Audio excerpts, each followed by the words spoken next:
Welcome back to Pittsburgh. I'm Jim Graham, now joined by Mike Shanahan. Mike, there's a playoff atmosphere. Would you agree that the playoffs actually begin for the Broncos today, because anything that happens will impact the Broncos and the Super Bowl and the playoffs all the way throughout? Jim, I agree. It's, home field advantage, possible, obviously the bye. A lot of implications right here. Same for Pittsburgh. Great atmosphere. Go get your headsets on. Only difference is, Dick, the loser doesn't go home. Up to you. That is the good news, and this 60,000 sellout at Three Rivers had the terrible towels out as Jason Elam sends it toward Blackwell and Andre Coleman. It's Andre Coleman, the former Charger, at the 25 and down at the 28. And we should see some ferocious hitting through the course of this game. Cordell Stewart. His best play has been in the second half, as Phil Simms has noted, but responsible for 25 of the Steeler touchdowns, passing or rushing. His blockers, Jackson Wolford, the perennial Pro Bowler Dawson at center, Stye and Strelzik. In the backfield, Jerome Bettis, number 3 rusher in the league. Lester is his blocker. Thigpen and Johnson, the wideouts. Mark Bruner, regarded as one of the better tight ends in the league. First play to the bus, Bettis, and he does not get back to the line of scrimmage, as Neil Smith is there to lead the defensive charge for the Broncos. Steve Atwater as well. As we look at the Bronco defense, they align themselves 4-3. Smith, the former chief. Keith Traylor having a solid season. Trevor Price for the injured Matanavasa and Alfred Williams. Mobley, Aldridge, Romanowski, the backers. Crockett and Gordon at the corners. Atwater and Braxton, the safeties. On 2nd and 11, Stewart's first throw is juggled, incomplete. Johnson juggling as he headed to the sidelines and ruled out of bounds. Steve Atwater covering. The one thing about the game plan for the Pittsburgh Steelers offensively, and you said at the beginning, Phil, it is so true. Get Cordell Stewart in the game early. They tried it on the second play. Well, they tried. The reason the Steelers want to come out and throw the ball, the Denver Broncos, Paul, they pressure the line of scrimmage more than any team on defense in the National Football League. They're going to make the Steelers win today by throwing the football, they hope. Third down and 11, and George Jones, the rookie from San Diego State, into the backfield. Stewart back into the shotgun on 3rd and 11. Throws to the sidelines and hit immediately as Courtney Hawkins. Short gain, but a flag goes down. It's either a punting situation for Pittsburgh, but if it's against Denver, and a holding penalty could give the Steelers a first down. Holding, it is against Denver, and so that carries the automatic first down. So instead of stopping Pittsburgh on their first possession, Mike Shanahan on the defense, number 39, 5-yard penalty, automatic first down. Here's the bad news from Ray Crockett. Holding. Well, that is bad news. The Denver Broncos, they do a good job. They pressure the quarterback. Ray Crockett, ball's in the air, still has his hands on the receiver. That's one of the reasons why it's a penalty.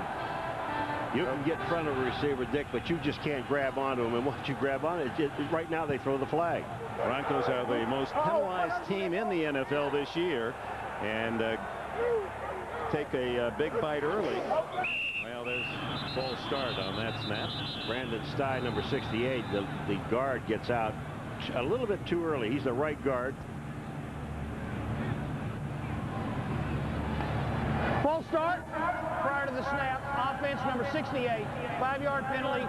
Repeat, first down. Our referee is Walt Coleman today. There's Brandon Stye right here. He just gets up out of his stance. Actually, both guys got out. Strelzik himself, they get up together. Well, you see the guy next to you move, you're going. Might as well. First down and 15 at the 28. Johnson in motion. A fake to Bettis. Stewart on the roll, the throw to the sidelines, and well out of play as Charles Johnson covered by Crockett.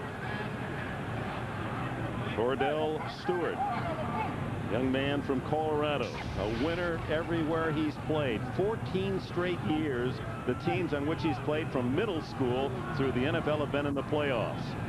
12.7 yards per completion, 17 touchdowns this year throwing, and 8 more rushing the football. You know, Dick, Cordell Stewart, you said he's had success at every level. He comes to pro football, rookie year. He creates a new position that's never been in the National Football League. The slash, do a little bit of everything. Confident quarterback. Now Bettis up the middle. Trying the middle of that defense of the Broncos and able to pick up just a couple to the 30-yard line. Will bring up 3rd down and long. Keith Traylor and Trevor Price in on the tackle. The Denver Broncos, we said earlier, their big job on defense, the running game, we all know about Pittsburgh's running game. They want Cordell Stewart to have to stand in the pocket, throw the ball down the field, and we'll give you a shot later. They are crowding 8 and 9 people up there every single play, trying to make the Steelers throw the football. The Steelers here with 4 wide receivers. Stewart in the shotgun, no one with him. And on 3rd down and 12, he goes long. Some contact, but no flag, as Darius Johnson was hawking Yancey Thigpen. Well, I tell you, this was excellent coverage by Darius Johnson. He just stayed with Thigpen the entire way, and he had him man-to-man. And the other thing, Paul, here's how they're going to try to take care of Cordell Stewart, the runner. You got 2 linebackers on the outside, 2 defensive linemen, and then you have what they call a spy. He's watching Cordell the whole time. If he runs, he's going to run with him. Mobley and Glenn Cadrez, linebackers, will share that responsibility. Mike Shanahan told us Darian Gordon, best in the league. Punt returns, averaging over 14 yards a return, 3 touchdowns this year. Josh Miller, the left-footed kicker, spins one to the 27. Gordon, 30, and to the 37-yard line. And we have our first timeout underway in Pittsburgh. No score. Holiday greetings from Budweiser.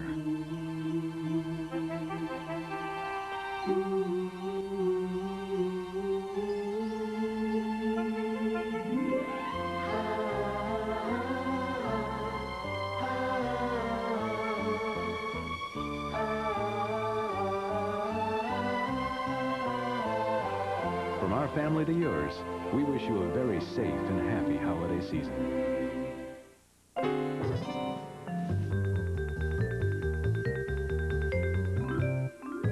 When we spread the wheels out a bit, moved the windshield forward a tad, lowered the step-up height a skosh, and widened the aisle a smidgen, we created a caravan with 32 more cubic feet of room. It's remarkable what a few alterations will do. Now get up to $1,000 cash back on Dodge Caravan.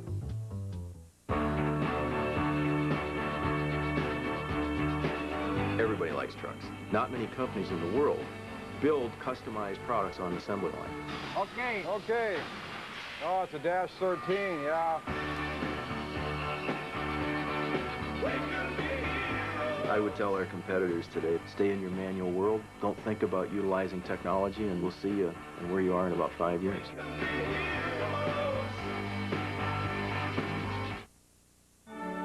The NFL on NBC is brought to you by the new Dodge. It's about change.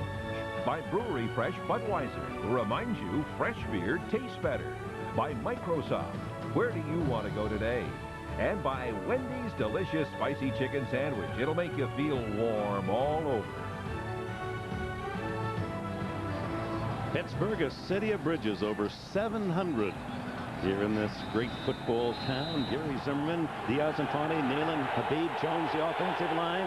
Broncos, Elway at quarterback. Davis leads the league in rushing. Griffith the blocker. Smith, Willie Green starts for Ed McCaffrey. And Shannon Sharp leads all NFL tight ends in catches. Terrell Davis on 1st down, and they got him for a loss at the 34. As Earl Holmes, the middle linebacker, in on the stop. Holmes, a second-year backer from Florida A&M, and here are the Steelers. 3-4 linemen. Harrison Steed, regarded as maybe the best nose tackle in the league, along with Henry on the front wall. Gilden, Kirkland, Holmes, Dante Jones for Greg Lloyd, who won't play. Staph infection in his foot. Scott, the rookie, at one corner. Carnell Lake moves from safety to corner with Perry and Bell at safety.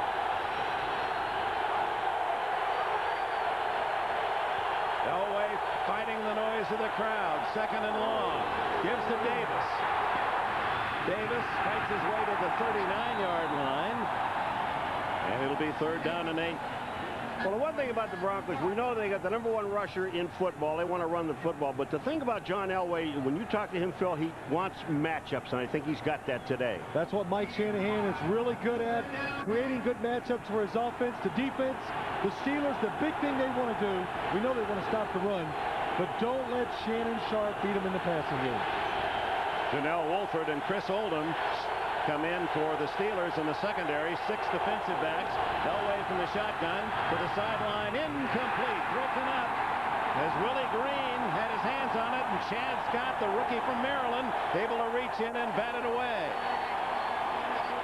I'll tell you, the matchup that Elway wanted is on Scott, and he goes right to him right away. There's one-on-one coverage on the outside, but that is outstanding coverage. Chad Scott, the #1 pick of the Steelers, the 24th overall player selected in the opening round this year. Tom Ruin to punt, averaging 42.5. Will Blackwell at the other end for the Steelers on a booming spiral. Blackwell all the way to his 5. 10.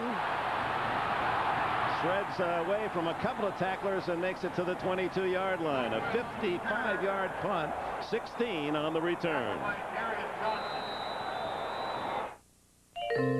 It's your own little world. You're way up high, so you can see everything. It has lots of places to hide your treasures. It's roomy. It's cozy, with space for all your favorite things and your favorite people. It makes you feel like you're part of a club. Dodge Caravan. It's like a treehouse for grown-ups. Now get up to $1,000 cash back on Dodge Caravan. Have you seen the elf? Have you seen what the elf can do? The elf does its magic with advanced photo system film. Presto, it's loaded. Now take super shots in 3 different sizes. The elf even shows you the whole roll on one print. Have you seen all the elf? Elf, the big name in the advanced photo system from Canon. Hello? Honey, I'm having the baby. You can't have it now. Can you come home? No, I'm in the middle of nowhere. It took weeks for news to reach its destination. Today, neither time nor distance can keep us from sharing our lives. Breathe, honey. Hey, can you get another contraction? The music is counting. 5, 6, 7. Philips introduces ISIS, the cellular phone that can let you talk up to 6 long hours. I love you, honey. Honey? ISIS from Philips. My name is Anthony. I make it to midfield and back in 9.7 seconds. My friends think I'm lucky. I just think I'm fast. The network of the Super Bowl. You're watching the NFL on NBC. 10:55 left in the opening quarter. Steelers have it at their 21-yard line. Stewart 0 for 3 off the start of the game, and that's been his pattern this year. First half, only 47% completions, 3 touchdowns, 10 intercepted. But look at the second half, 60%, 14 touchdowns, only 3 interceptions. Starts from the 21 with Charles Johnson in motion. And it's Bettis as he greeted quickly at the 20-yard line as John Mobley and Ray Crockett, the linebacker and cornerback, make the hit. I'm going to tell you something. Ray Crockett, when he committed, he sees this thing. Mobley's going to make the play along with Crockett. 51 is Mobley, 39 is Crockett. Look to the right of the screen. The guy underneath is Crockett, the corner. Man, did he commit himself, he was gone. A loss of a yard, and it's tough to get Bettis down behind the line of scrimmage. He's the #3 rusher in the league. Well, it helps when you got about 2 extra people up there that the Steelers can't block. It makes it a lot easier to get the big man down. Lester, the close friend of Bettis, lines up at fullback. He blocked for him with the Rams. Throw into the flat, incomplete, and Steve Atwater again playing in front of Yancey Thigpen, the intended target. Dick, here's what happens. The Denver Broncos, they crowd the line of scrimmage. They dare you to throw it outside. Here's Steve Atwater, 8 in the box. Cordell looks at all this open spot. Watch him on the snap of the ball. Watch Steve Atwater. Runs. Gets out underneath the receiver. If it's a good throw, it's an interception. Well, you saw Atwater smiling, Dick, as he was going back. He knew if that ball was on target, he had a touchdown. He scored his first touchdown in 9 NFL years last week against San Diego, 22-yard score. Not many safeties could be in there for the run and still be a factor in the passing game like he does. 3rd and 11, and it's a screen to George Jones, the rookie. He's got some blockers. Cuts back inside, has a first down and more. All the way, fumbles the ball. Picked up by the Broncos. Tyrone Braxton Braxton, and Braxton all the way to the 35-yard line. They're going to mark it at the 37. John Jackson got him out of bounds. So a big play from the rookie Jones, only to be stripped of the ball. Well, you got the defense. They're going after the quarterback, all that speed. Great call by the Pittsburgh Steelers. Jones, open field, cuts back, but good hustle by the defense. Steve Atwater staying after, causes the fumble. Big play by Atwater, who is renowned for just that quality in his 7 Pro Bowl years. Darian Gordon might have gotten a piece of it as well. You're right. Darian Gordon got his hand as he was coming by and pulled it out. First turnover goes to Denver. They start from the Steeler 38. Elway, play action. Goes long. Has a man. Incomplete, Willie Green. Chad Scott able to stay close enough to deny. Phil, you know, we talked about it. John Elway told us yesterday he wants to pick on Chad Scott. No difference to the guy. Just going to pick on him. He's a rookie. And 2 plays, the last 2 plays, the one in the last series, the one in this series, right back to Chad Scott. The one thing Jim Haslett, the defensive coordinator for the Steelers, told me, he says, this Chad Scott, he's given up some plays, but this guy really competes. He's tough, and he'll challenge these receivers today. Howard Griffith in motion. Fake to Davis. Good protection. The throw underneath. Incomplete. Myron Bell denies Shannon Sharp, the tight end. Boy, Myron Bell does an excellent job as a safety. What he is, he's back covering Shannon Sharp. Man for man. Here comes Shannon Sharp. He waits. He sees Elway. He breaks on the ball as John Elway lets it go. Good position.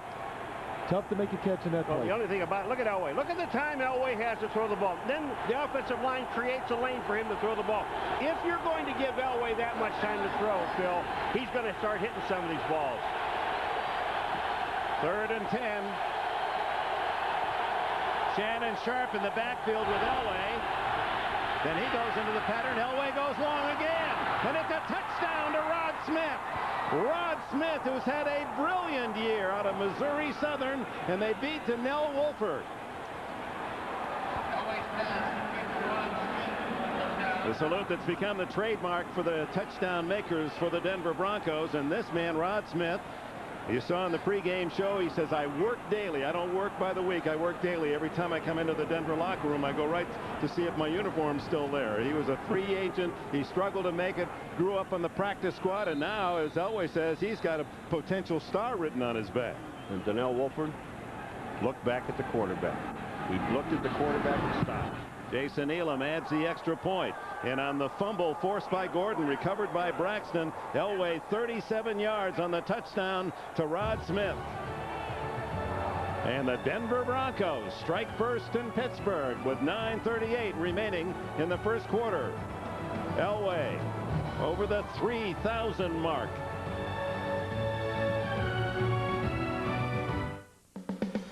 Just when you think you know where the new Dodge is headed, they turn things around on you.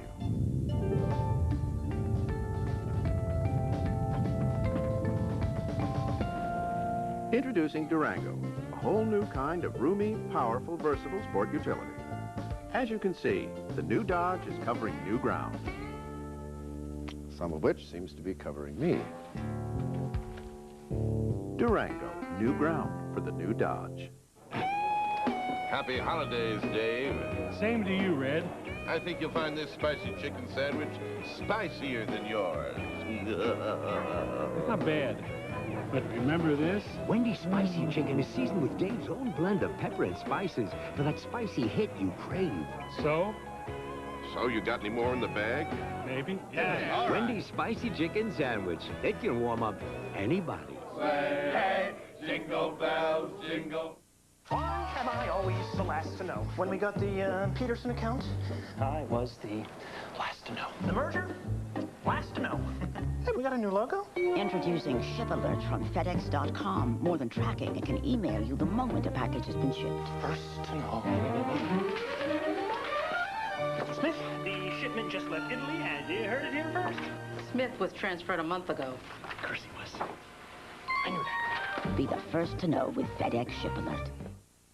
Dateline Sunday. A high school prayer circle is shattered by gunfire. From the teen gunman to the hero who confronted him. Minute by minute. Dateline tonight, 8/7 Central.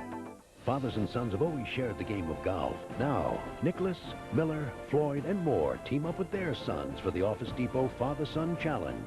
Next. And welcome back to Three Rivers Stadium, where the Broncos take advantage of the first turnover. And John Elway, over 3,000 yards passing for his 12th year in the NFL, over 48,000 in his career. He and Marino, both 12 times they've been over 3,000 yards, and Will Blackball has trouble finding the handle and is tackled at the 19-yard line on the kickoff. And let's go back on the touchdown. Well, let's take a look at it. Just Donnell Wolford against Rod Smith up top. Donnell Wolford, double move, great position. Really what happens, Rod Smith just uses his speed and pulls away at the end. The one thing about Donnell Wolford, though, you see it right at the end of that play, Phil, is when he decided to look back at the quarterback, that's when you lose speed. And it's a classic example of when you're running with a defensive back, you have to wait till the last second. When he reaches for the ball, then you reach for the ball. That's a good point. 2 years, his first 2 seasons, 3 touchdowns, and now 9 for Rod Smith. You saw George Jones, the man who fumbled the ball, set up the touchdown for the Broncos. Jerome Bettis plowing forward to the 23-yard line, and Steve Atwater playing right up on the line of scrimmage to make the tackle. Neil Smith, Band-Aids and all, and those. Here's Neil Smith. Look at this. Strolzak, that's a takedown. Now that well, and Neil Smith was going to try to take a real sharp angle, so it looked a little worse. It was worse. But it was still a good takedown. Pretty convincing, nevertheless. I thought so. 2nd down and 6. The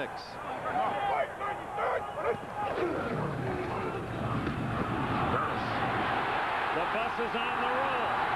Out to the 44. Braxton and Atwater, the 2 safeties, finally get him down. 21 yards for Bettis. Anytime a running back, even Jerome Bettis, as big as he is, watch Tim Lester, the lead blocker, comes through, gets John Mobley out of the way, creates the big hole.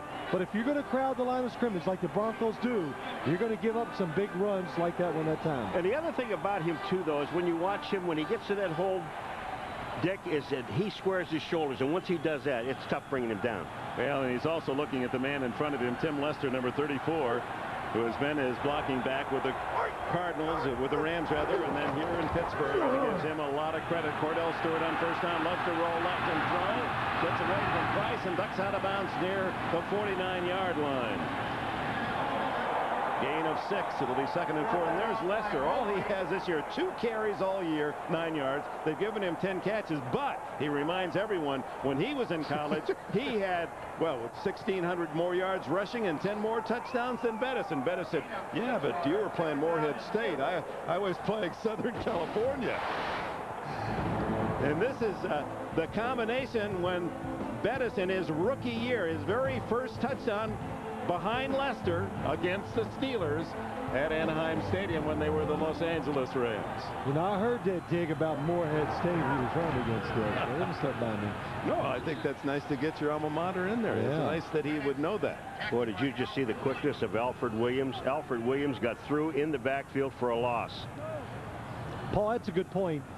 The Broncos, it's about quickness and numbers. That's how they stop the running game. They get a lot of quick players, everybody, even their defensive linemen. No big guys, but a lot of fast guys, and the linebackers, and then the extra defensive back, Steve Atwater. That's how they stop the running game. And number 43, George Jones, who fumbled on his last carry on the pass, is back into the game for Pittsburgh. 3rd down and 6. Jones in motion to the outside. Over the middle, complete. Courtney Hawkins, and Hawkins is to the 36-yard line. Tim McKyer, the veteran cornerback, made the tackle. 16 on the play. It's an empty backfield, 5 wide receivers for the Pittsburgh Steelers. Look down here at the bottom of your screen. Here it is. But nobody underneath. 4 rushers are trying to keep Cordell Stewart in the pocket. This is, if you're the quarterback, it's just go back, pick out what you think your best matchup is, and throw it to that guy because it's single coverage all across the field. And a first down, trailing 7-0. Steelers, their deepest penetration, and now to Bettis. Bettis to the 33, maybe the 32. John Mobley from Kutztown State, across the state of Pennsylvania, makes the tackle. You know, we talked about this before, but you got the #1 rushing offense and the #1 1 and 2, and they're going into this game. They're only 1 yard apart, 2,063, 2,062. But when you look at Pittsburgh Steelers offensive linemen, when they put a hat on somebody, Phil, they don't let him go. They stay with him, and that's what creates the holes. Yeah, you stick to him. You know, they stick to the defenders. That's why they have such a great running game. 2nd and 6, and Stewart's the throw. Complete. And Yancey Thigpen kicks free of the tackle, and Thigpen will score!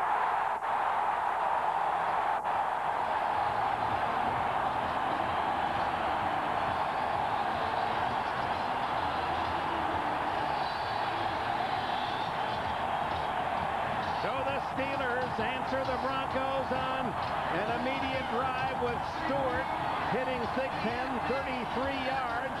Thigpen broke the tackle of Darian Gordon.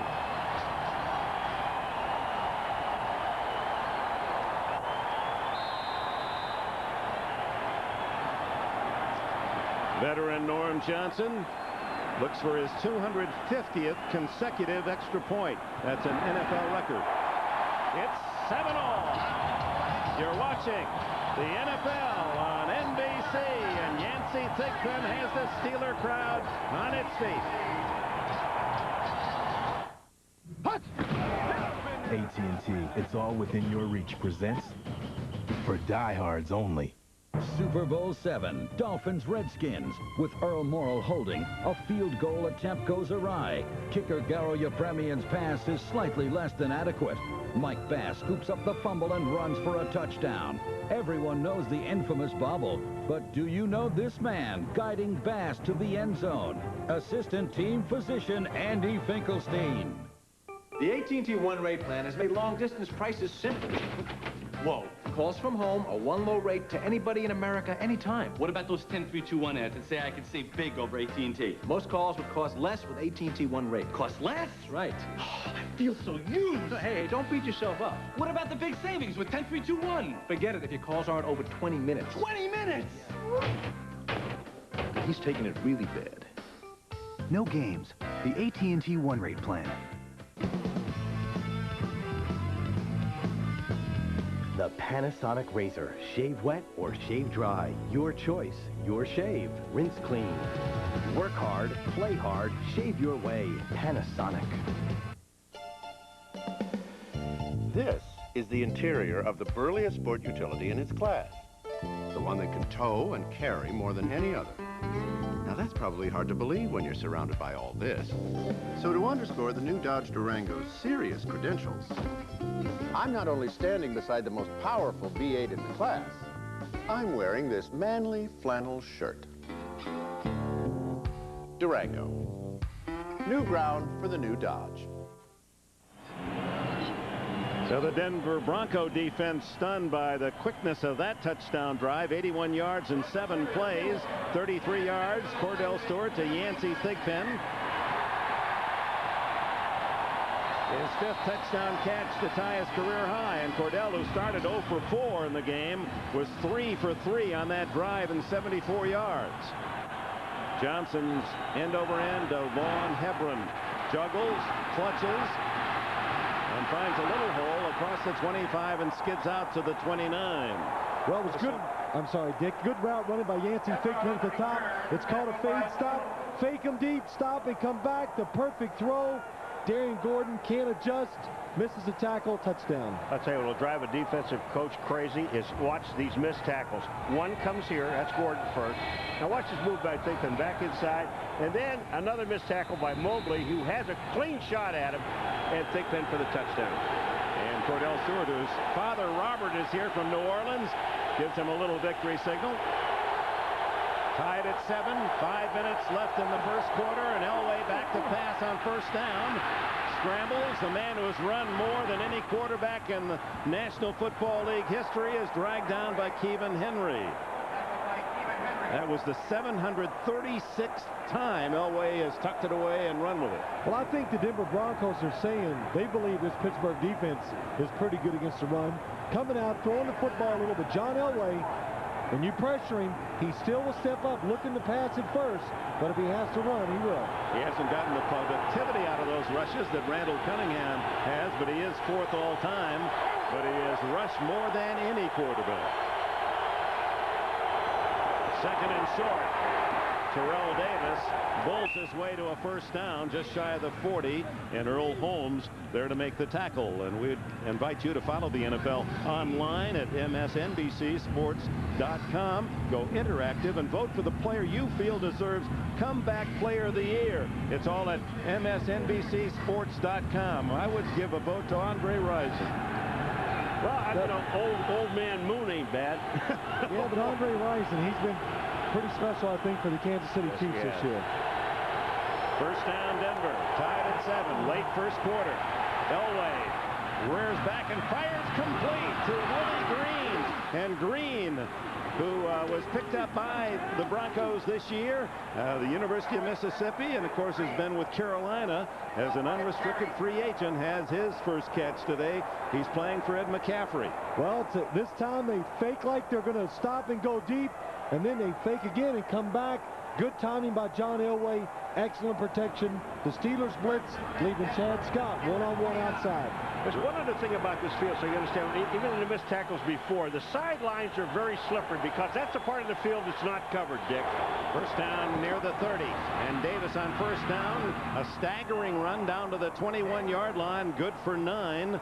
As Terrell Davis leading the league coming in with 1,647 yards. Only Eric Dickerson over 2,100 yards and O.J. Simpson 2003 have broken that 2,000-yard mark. And Terrell Davis, if he can average 118 a game, will be the 3rd man in history. Thus far, Davis a handful of yards up in the 20s. Davis again inside, and a flag goes down as Davis makes a yard. Holmes and LeVon Kirkland, the biggest linebacker, starting linebacker in the league, make the tackle. Yeah, talking to Terrell Davis yesterday, and every time we do talk to him, it really is a joy. They got holding on the offensive line. It really is a joy because what we asked him yesterday. Don't give me the patent. We want to get to the Super Bowl, and I know all the wonderful things. Use of the hands to the face on the offense, number 66. 10-yard penalty. Repeat 2nd down. But you know when you look at Terrell Davis and you ask him, say, okay, Terrell, what would you like? How about 2,000 yards? That'd be nice. How about leading the league in rushing? You know, that would really be nice, too. Yeah, but he said he got burned last year because everyone was congratulating him after his last game. He won the NFL rushing title, and then Barry Sanders had that huge game the next day. He said, I didn't like that. But the difference is this year, they have to win all 3 of these games to keep what they want, the home field advantage. Elway throws in the flat, almost intercepted. Looked like Carnell Lake very close to picking one off that could have sent him to the other end zone as Elway overshot Shannon Sharp. What's amazing, the little things that affect plays and how they can turn the game just by the Jason Gilden jumping up, trying to knock the ball down, makes John Elway overthrow the receiver. Almost a big mistake. Lake won't miss many of those. He has 3 interceptions this year. 13 in his career, 4-time Pro Bowler at safety, but a solid corner as he's proven once again. 3rd down and 12 for Elway. It's Davis, and Davis has the first down and bolts inside the 10 and out of bounds at the 7 over Chad Scott. This is a called play. This is not a dump off. This play was called in the huddle because they're reading all these people to the outside. This was called the entire way, Phil. Here's the person who's covering. LeVon Kirkland gets picked by his own man. Terrell Davis, great job. Acted like he was going to be back there to help John Elway. Slipped across the formation. LeVon Kirkland, look, he's got him. His own defensive line to get in the way. The offensive line knows it's a screen. They get down the field. Great call. First and goal at the 8. Elway into the flat. And it's juggled by Griffith, and Griffith rarely gets a chance. He is the Tim Lester of the Denver Bronco backfield, has only 7 catches all year, and Jason Gilden gets him out of bounds at the 3. I think we all agreed coming into the game day. We were sitting up here in the booth talking before the game. Yeah, it's a special game and all that. But we knew the X's and O's, the strategy involved, that it was going to be a lot of fun to do because both these coaches are not afraid to try some different things every game. Red zone defense, 5th best in the league are the Steelers. And timeout call by Elway. It's 2nd and goal at the 3-yard line with 1:22 remaining in this opening quarter. Tied at 7. Both teams are showing some firepower. The Broncos touchdown set up on the forced fumble. NBC tonight, don't miss the network television premiere of the action blockbuster Terminal Velocity. It stars Charlie Sheen and Natasha Kinski. Right after bloopers and Dateline, Terminal Velocity at 9, 8 Central, NBC tonight. Isn't that what we're seeing here? I mean, you know, a lot of great effects in this movie, and we're seeing it here. What you're seeing here, you're not going to see a whole lot of penalties, Phil, I don't think. With these guys play tough, hard football. These are really two hard-nosed football teams, and they know the job in front of them. They both know that in order to win this game, the defense really is going to have to do it. Well, yep, and they're going to have to make plays on the other side, too, but I don't think it's going to be a one-sided game, Paul. We've already seen that.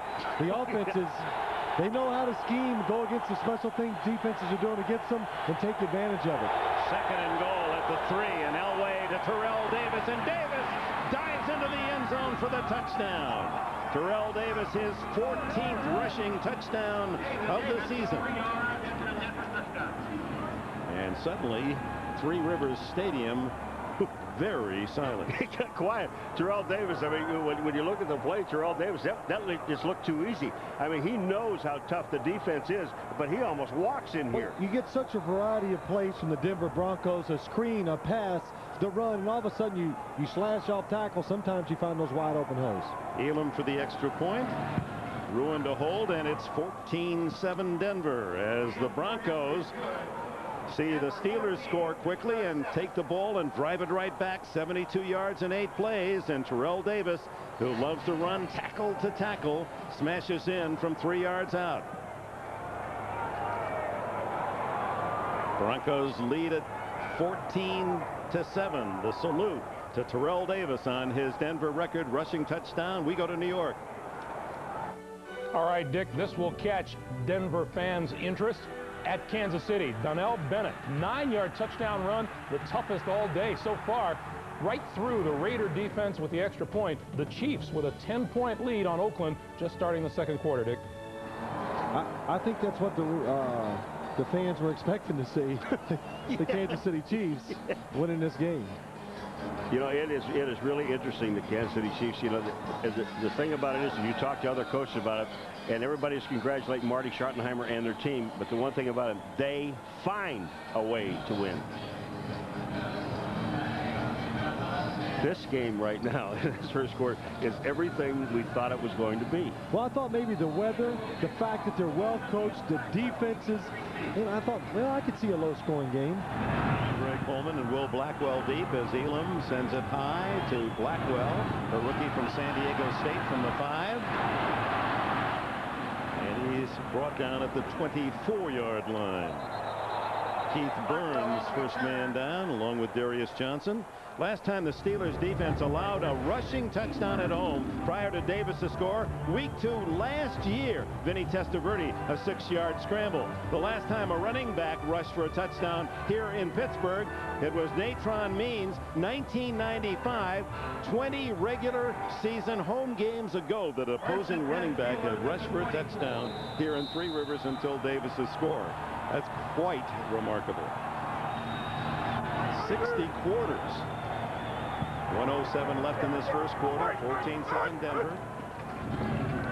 Stewart to throw on first down, in trouble, gets off the hit from Neil Smith, throws underneath, incomplete. Intended for Jerome Bettis, covered by John Mobley, and covering the rest of the action in New York, Greg Gumbel. All right, Dick, at Jacksonville, the Jaguars have won 13 straight at home. The New England Patriots are unimpressed. Troy Brown on the receiving end of a Drew Bledsoe 9-yard touchdown pass.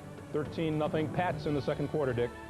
There's a score that will please Steeler fans. And, of course, next week, Saturday, remember, fans, will be in New England as the Patriots host the Steelers. A Saturday special. 4 o'clock Eastern, 3:30 for NFL on NBC. Stewart on second down underneath to Charles Johnson, his teammate at the University of Colorado. It's short of a first down at the 32. Brings up 3rd down and 2. Mobley and Crockett in on the tackle. Right now, this first quarter, Cordell Stewart, and you know, one of the things you said, he has to make good decisions, and he's making some very good decisions. He's making good decisions. The Steelers are putting him in a lot of situations where he can succeed. That time, play action, nobody can get underneath the wide receiver. Big holes for him to throw the football into. 3rd and 2, and they bring in John Whitman as a blocker along with Mark Bruner. That's Whitman in motion. H-back, and Bettis hit in the backfield, and down he goes at the 28-yard line as Neil Smith, the veteran Pro Bowl star at Kansas City, the first 9 years of his career, and now a Denver Bronco makes the big play. You said this many times about the Denver Broncos. Quickness off the line of scrimmage. Watch Neil Smith, how fast he's in the backfield. Bam, he's in the backfield. They don't block him. Down goes Bettis. And that takes us to the end of the first quarter here at Three Rivers Stadium. Battle for first place and ahead to the playoffs. 14-7 Denver.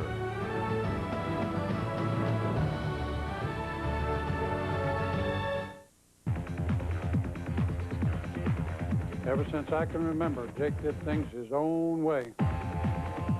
Nobody believed him when he said he was going to surf the mountain. Snowboarding will never be as popular as skiing. Yeah. Why do I use the car? I spent my whole life doing things my own way. American Express never questioned it. Mom's calling Enterprise Rent-A-Car because our car is sick. Enterprise will arrange to pick you up. Wow! Drive you to our place and get you on your way. Everybody loves to be picked up. Pick Enterprise. We'll pick you up.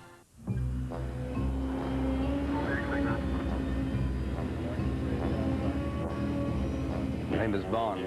James Bond. The name is Bond. James Bond. Bond. James Bond. James Bond. The name is Bond. James Bond. There's only one true Bond. James Bond. And only one Heineken. See Tomorrow Never Dies and get 007 Gadget when you see this Heineken display. Rocks. Some people skip them, stack them, or just plain ignore them. But then there's these Texaco people. They love the darn things. Obsess over them. Go to the ends of the earth to find them. They study them. They scale them. Even taste them. Why? You find the right rocks. You find the energy the world needs to keep on running. Texaco, a world of energy. It's worth repeating what Elway said in terms of the importance of this game is we've got to find out. We've got San Francisco next, but we've got to win on the road now, or in the playoffs we're going to be playing on the road. They figure they like to win here now. Well, they figure that Kansas City's going to win its last 3 games. They're going to have to win their last 3 to stay in front, or they'll have to go on the road in the playoffs in a wild card game to get to the Super Bowl. Darian Gordon bobbles, picks it up, and is tackled immediately at the 39-yard line off Josh Miller's punt. And the Broncos on the opening play of the second quarter lead at 14-7, have the ball back, and the fans not happy with Miller's kick. And a reminder tonight on Dateline. A Kentucky high school prayer circle is shattered by gunfire. You know, I told him to put down the gun, to, stop shooting people. From the teen gunman to the hero who confronted him. How could this happen? Minute by minute, Dateline Sunday, 8/7 Central. John Elway and the Broncos with the lead here in the second quarter, 14-7. First down at the 39. Play action to Davis, who picks up the blitzer. The throw incomplete, right through the hands of Rod Smith. Wide open, the ball was there. Smith knows he should have caught it. Chad Scott covering. You know, one thing, you talk about Terrell Davis catching the ball. We talk about Terrell Davis running with the ball, but also Terrell Davis can block. Does a good job of picking up the blitz, but this is one of those times, what do they call that when John Elway throws it and it kind of sticks to your chest and you get the indentation from the end of the ball? Well, Rod Smith got one on that time. Yeah, he tattoos the receiver. You better get your hands in front of your body. Second down, 10. Elway fighting a cold, does not have a good voice. He may be having trouble being heard over the crowd, but no trouble in finding Patrick Jeffers, the second-year receiver from Virginia. Only his second career catch, none last year. And that's his second. The first was for 5 yards earlier this year. Well, you know what? You talked about that, Dick. John Elway had a cold. His voice is a little strained. And what happens for a quarterback on the road, if you're in that situation, usually somewhere in the second quarter, second half, you lose your voice. So he has to be very careful. Used speakers, loud noise at practice in Denver. And, of course, he's had to use that voice. And with a cold, having problems, he said his children have been sick for a month, and he's just not been able to get rid of a lingering cold. It's third down and a long one, and Elway calls his second timeout. One remains for Denver.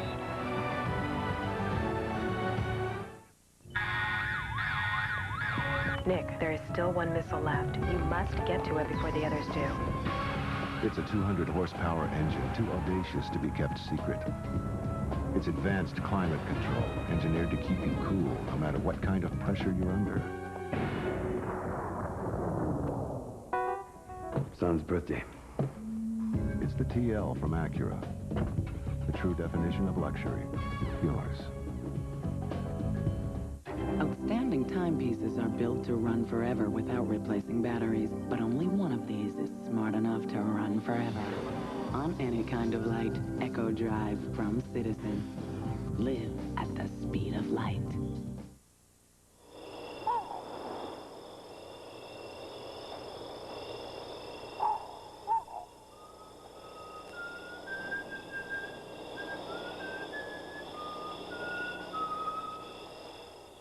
I don't know why I'm spending all this money.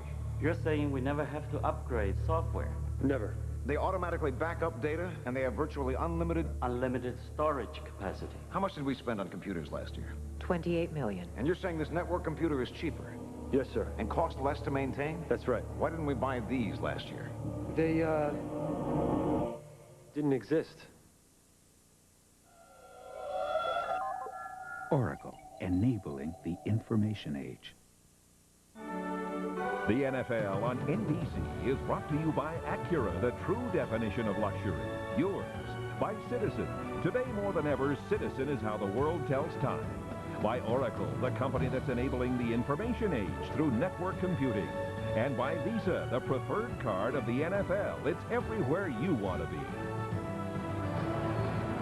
Levon Kirkland, 99. Terrell Davis, 30. I went back to this 2 plays ago, and I said about his blocking, watch him square up. Bam! He makes the hit right there. Look at the position he had. Terrific. Giving away 70 pounds to Kirkland. Not many Dak straighten up that guy. Well, great balance, great hands. Comes in handy when you're blocking back, too. Great attitude. Third down and 1. Davis eludes the tackle in the backfield and has the first down at the Steeler 49. Kirkland with the tackle. These are the things we never talk enough about. The little thing right there. Terrell Davis, it's third and 1. It's a big situation. And the tackle he breaks in the backfield. Dante Jones comes through, just runs right through the arm tackle. Those are big plays. It's just a 2-yard gain in the books when you read the summary of the game. 2 yards off tackle Davis, but it was much more than that. It also says first down right after that. That's right. Elway to Davis. Has a hole. And it's down to the 42-yard line. A gain of nearly 7 before Myron Bell, the safety, and Chad Scott, the corner, can make the stop. You know, the one thing about him, Dick and Phil, when you look at him, there's nothing fancy about him. Watch this. One move. And you picked that out in the very first game. He's got one move, and then he comes up into the hole. Now he'll make a move in the secondary. Bell is there. But he makes that one move, and then off he goes. Sanders, second to Davis, coming into this weekend's play. Bettis, the third leading rusher. There you see the top 7 in the league. Terrell Davis is also the leader in total yards. He entered the game with 1,900 plus, and he can't hang on. That's Griffith trying to twist to make the catch. Incomplete on second down. It'll be 3rd and 3 for Denver. Well, Howard Griffith, he's a blocker. And, you know, he's kind of like Tim Lester. Every once in a while he gets to carry the ball, and then a couple times a year they ask him to catch it. And hey, kind of caught him by surprise. Yeah, he looked out there. Whoa! What's this thing coming at me, man? Yeah, it's coming fast again. Speak to me, hands. Speak to me. 3rd and 3. Steeler 42. Here they come. And Elway fires complete to Smith. He hangs on to this one, and it's a first down at the Pittsburgh 30. 12 on the play. Good job by John Elway, the Denver offense, being alert. Watch the blitz, the people coming. Elway knows he's in trouble.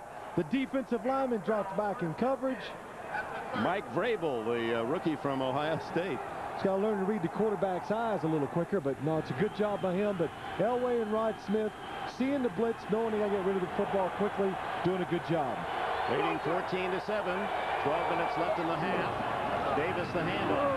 And Terrell Davis wearing down perhaps the Steeler defense as he seems to getting more and more on each carry. 7 yards on that one. He has 33 yards rushing in the half, 23 on 1 reception. Look at the left of the screen. Watch 29 block. Bam! Right on the outside. And Terrell Davis just cuts it back up inside. Excellent blocking by the offensive line. But the fullback on both of these teams, they both can block.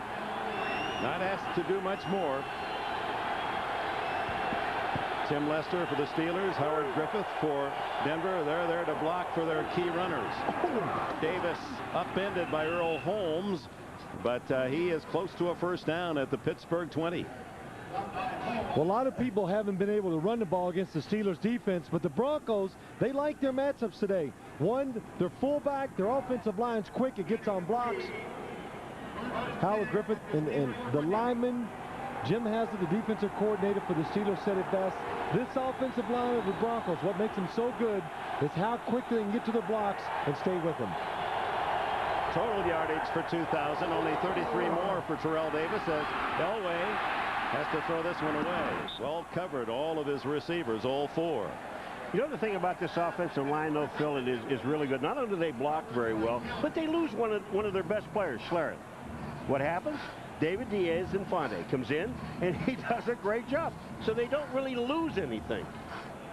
It's a great story. Diaz-Infante from San Jose State, the oldest player ever to start in the NFL at age 32. He was a replacement player back in the strike year 87. Played in Frankfurt and Sacramento and Denver practice squad, and finally a starter.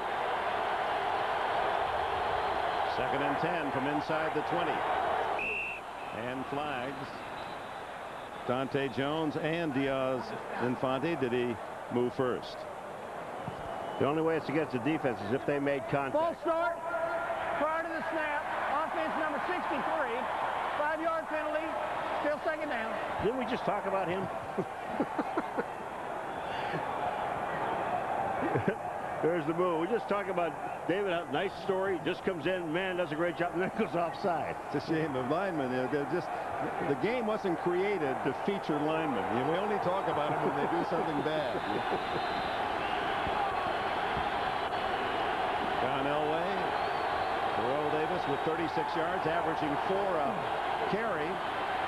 Elway with an incomplete intended for Patrick Jeffers. A little behind him, but he was open. Chris Oldham covering. Well, the Steeler defense, if you can protect long enough, everybody says if you can protect long enough, there's big open holes on the inside. Elway does a good job of waiting for Jeffers to get inside, but he throws it behind the receiver. He knows he had a good chance to get the ball down inside the 10. He also had one other guy open, Terrell Davis. He was coming down the middle, down the seam, and he was open. Elway, who did not throw an interception the entire month of November, going to the end zone. Touchdown Smith. He's got his 2nd touchdown. Wide open. Rod Smith, his 10th of the season. I have to say, I don't think he was throwing it to Rod. I thought he was throwing it to Willie Green on the outside. We looked at each other like, yeah, Willie Green's going to get this ball for a touchdown. And Rod Smith just came out of nowhere to get the ball. But it's a great route. Watch Rod Smith on the inside. He's double covered. Does a move go on Darren Perry on the inside? Nobody's covering him deep. And Willie Green really served as a shield all the way. No one could get through Willie Green as Elam tacks on the extra point, and the Denver Broncos, leading the league in points scored this year, have rolled up 21 here in the first half and a 14-point lead. An offensive-minded, risk-taking Mike Shanahan likes what he sees. Adamstown, Pennsylvania, a true story. At a flea market, a man bought a frame for $4. When he brought it home, he made a $2 million discovery, an original copy of the Declaration of Independence. When it comes to retirement, you can depend on luck, or you can depend on us, Sun America. Ask about our personal retirement portfolios, and don't leave your future to chance.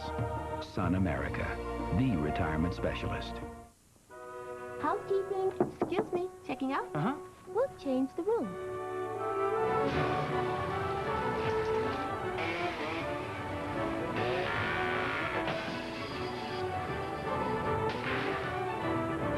Holiday Inn hotels are undergoing a billion-dollar renovation to make every Holiday Inn as good as the best Holiday Inn. Oh, you're back. Your toothbrush. That means we're changing a lot more than the sheets. Holiday Inn, on the way. To some people, the word luxury means sophisticated styling. To others, it's innovative technology. Still others define it as pure performance. Since every Acura is designed with all of those qualities in mind, you're certain to find an Acura that satisfies your definition of luxury. Unless, of course, your definition is to own all six. Acura, the true definition of luxury. Yours. He was framed for her murder. The woman you saw falling wasn't me. He can prove his innocence. Come back from the dead. If he can keep her alive. Where is she? Charlie Sheen, Nastasia Kinski, the network premiere. Terminal Velocity, 9/8 Central, NBC tonight. Parental discretion advised. Welcome back to Pittsburgh, where the Broncos have taken a 21-7 lead down to Will Blackwell on the kickoff. Blackwell's had trouble with his footing and goes down at the 18-yard line. Diedrich Dodge made the stop. That touchdown was significant both for the quarterback and for the receiver, but first the analysis. Well designed. Here's Rod Smith against Carnell Lake. Darren Perry's going to come up and double him. One's on the outside, one's on the inside, but the problem always is who has him deep. It's created this big hole. Watch John Elway. Little pump fake. It freezes defense. It lets Rod Smith go right down the middle, and you can see the big hole for the touchdown. Nobody's actually covering him once he goes in the end zone. Well, if he slips and falls, Green's going to get it. You're exactly right. Willie Green saw it and was going to catch it if Rod Smith didn't. Jerome Bettis trying to get the Steelers back online. Alan Aldrich and Darian Gordon make the stop, and the catch by Smith, not only his 10th touchdown, but puts this young man, a free agent, over 1,000 yards receiving this year. And for the man who threw it, John Elway, moves him past Joe Montana all time in touchdown passes thrown, number 5 in NFL history. There's Elway now actually tied with Warren Moon, playing against Baltimore today. Moon has yet to throw a touchdown pass at 274. 2nd and 1, Pittsburgh. Hold again for Bettis. And a flag down as Bettis pushed out of bounds at the 48-yard line. You're going to have holding, I think it's Charles Johnson, 81, on Steve Atwater, number 27, right in the hole. That denies a 21-yard scamper by big Jerome Bettis. Because Steve Atwater was in the hole to make the play. Holding on the offense, number 65. 10-yard penalty. Repeat, 2nd down. Well, they got John Jackson, but I can tell you right now that was holding on Atwater right in the hole. Now, here, take a look. You'll see Atwater kind of disappear right in here, and he is held. There's where he's held. Steve Atwater, number 27. Watch this. Charles Johnson comes up and grabs him right here and holds him. Could have called either way. It goes against Jackson, the tackle. It was on Harold Hasselbach. Instead of a gain near midfield, the Steelers look at 2nd and 11, just outside their 15, and Stewart drops back and throws down the middle, wide open, but incomplete to Yancey Thigpen. Thigpen had moved 5 yards clear of the man defending Darian Gordon, but Stewart offline. Well, it was an excellent job by Yancey Thigpen. He goes down. Watch how he goes. Deception, that's everything. Go down, outside, fake inside, and when he breaks out, look at that. Nobody around him. Good protection. Cordell Stewart trying to anticipate just a little too much. On those type of routes, wait till you see the guy come open and stick it to him. 3rd down. They're now saying 11 as George Jones, the rookie, comes into the backfield.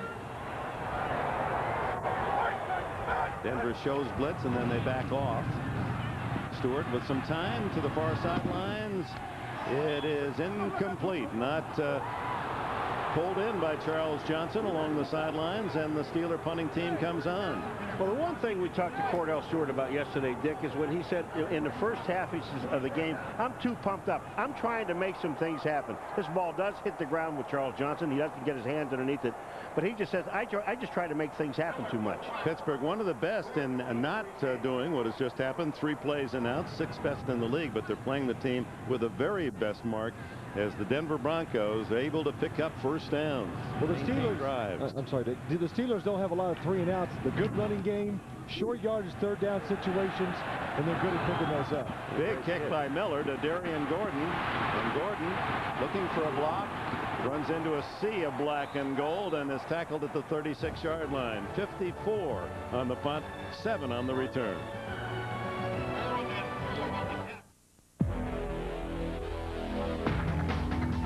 The feel of smart design is the feel of flexibility.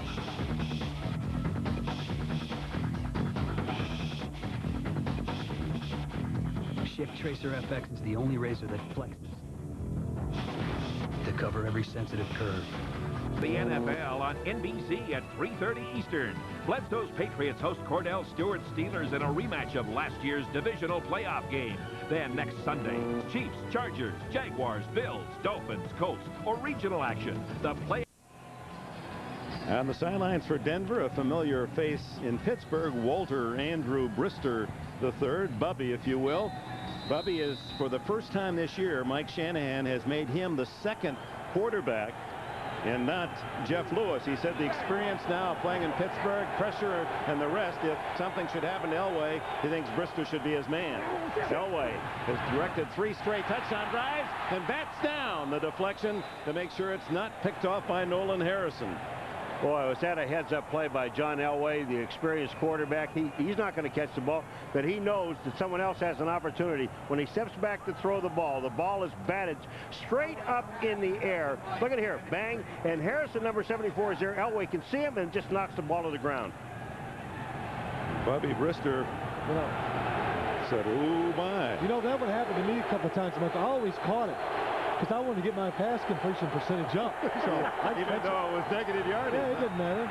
Flags fly as Terrell Davis slashes off tackle for a couple. Back to Bubby Brister. He was quoted this week out in Denver as saying, you know, one of the problems is it's really tough to play in Pittsburgh because of the cold wind off the lake here in Pittsburgh. Yeah, you know the lake here, and how far the lake is from here? It's about 120 miles away, and I'm going to tell you something. There's the lake. That's also called a river. But the lake is Lake Erie, and that's 120-something miles, and I'm going to tell you something. That is a huge breeze. You know, you're just getting way too technical. Exactly. Way too technical. Fans in Pittsburgh understood what Bubby meant. That's right. Offside. Defense. So 5 yards ticketed to the Steelers, and that gives Elway 2nd and 5 from the 41. Last 3 drives have ended in Bronco touchdowns. Elway throws back to the side to Howard Griffith, and he has the catch. Short yardage at the 43, a 3-yard shy of a first down. Well, a lot of people want to know why John Elway for so long has been able to throw the football so hard and accurate. His feet, great position. Look how he keeps his shoulders to the sideline, gets his hips wide open. Now that enables him to really turn. And the other thing, he leans his head to the left. Now he gets a little more leverage, and that lets him turn and throw the ball with the power and accuracy. The fact that he does that, has big hands, and has naturally a good throwing arm all has. Off a blitz, it's deflected incomplete as Kevin Henry fly swats it down. That's 2 in that series for Henry. Boy, there's the situation. 3 plays, and they throw the ball all 3 times. Elway now, just Keevan Henry, just take a watch it. He's watching. He sees the ball, goes up in the air. That's great defensive line play. Well, Bill Cowher said that Henry's been the unsung hero on that defense. He's played very well all season long. Will Blackwell stands at the Steeler 15, ruined a punt. He hit this. Headed for the end zone and skips on through. Pittsburgh at the 20-yard line. When we come back, 7:59 remains opening half. You can't back out now. We've been planning this for so long. Meet me. Promise? It's classic style and a 200 horsepower VTEC engine that moves you like an emotion. I knew you'd come. Tuna sandwiches. Your mother doesn't think we'll catch anything. It's the CL from Acura, the true definition of luxury. Yours. How could anything this breathtaking be created from a $199 printer? Canon's BJC 4300 color bubble jet printer. See it, and you'll believe it. Great timepieces are built to run forever without replacing batteries. But only one of these is smart enough to run forever on any kind of light. Echo Drive from Citizen. Live at the speed of light. And so, the prince entered the sleeping castle, breaking the spell as Hansel and Gretel came upon the evil witch's cottage. And Tinkerbell helped rescue the lost boys from the pirates, and they all... Now you can buy children a lot of happy endings, because every time you use Visa, we'll contribute to Reading is Fundamental, dedicated to helping children learn to read. So please use your Visa card, because every child deserves a good beginning. Jack climbed down the beanstalk, narrowly Visa, escaping. it's everywhere you want to be. I want my job back. A commitment to her duty. Nobody's drawing this woman's blood without her permission. A responsibility that defies authority. Taking a stand against the odds. Do you need call security? You do what you need to do, Carrie. I'll do what I need to do. A powerful all-new ER, NBC, Thursday.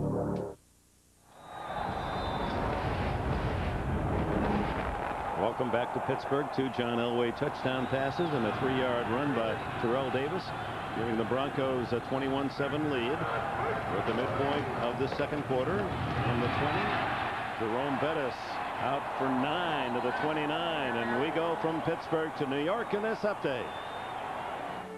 All right, Dick, the Broncos better keep on rolling to stay ahead of the Chiefs, because the Chiefs are on a roll against Oakland. Rich Gannon rolls out, keeps, goes 5 yards for the touchdown with the extra point. They have now opened up their lead over the Raiders to 20-0, just over 2 minutes to play in the first half, Dick. All right, Greg. Broncos leading by only a game over Kansas City, starting this play today with 2 to follow. 2nd and 2, Bettis hit hard, but the big man can fall forward for the first down. Keith Traylor unable to totally stop his progress. Cordell Stewart ducks his head in the huddle. You saw him earlier point to the crowd. His father is here from New Orleans, Robert Stewart Sr., and his older brother, Robert Stewart Jr., next to him on the left of Daddy. So there's my hero. He's watched me all the way from my middle school days, and from middle school, 6th grade on, Cordell Stewart's football teams have been in the playoffs every year. Through college, high school, and now the NFL. Stewart goes long to Big Ten. Big Ten with a catch, and Big Ten is going to go for the touchdown. A flag is down, but I believe it's against Denver.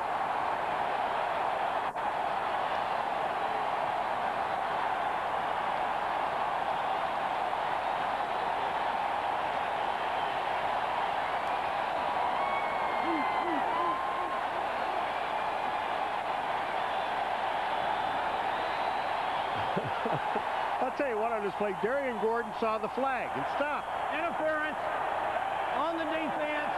Penalties decline. Touchdown. Darian Gordon saw the flag being thrown and stopped. Paul, exactly. I mean, he saw it, he stopped. And Yancey Thigpen, to his credit, keeps hustling, makes the catch. Thigpen's second touchdown today, 33 yards, and now 69 yards from Cordell Stewart. Johnson for the extra point. And the Steelers have struck quickly. It's 21-14.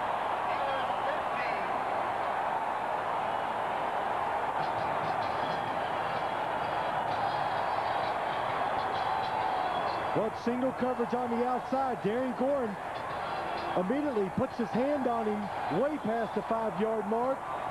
And then for some reason just gives up on the play. Well, he saw the flag, Phil, and then he just stops. Great Perfect pass. Look at this. He stopped. He quit. He saw the flag coming by. He said, well, hey, got a flag against me. Might as well quit. That's incredible. But besides, it was a perfect throw by Cordell Stewart. Leads the receiver out along the sideline. Hits Yancey Thigpen right in stride. And when you get a long touchdown as a quarterback, it's exciting. And Papa Stewart watches Cordell throw his second touchdown today. It's 21-14. Cordell's mother died of cancer when he was only 11, lost his sister to the same disease last year. Daddy raised the family. He's the man that put strength in the life of young Cordell, and the quarterback of the Steelers quick to give him credit as we talked with him yesterday.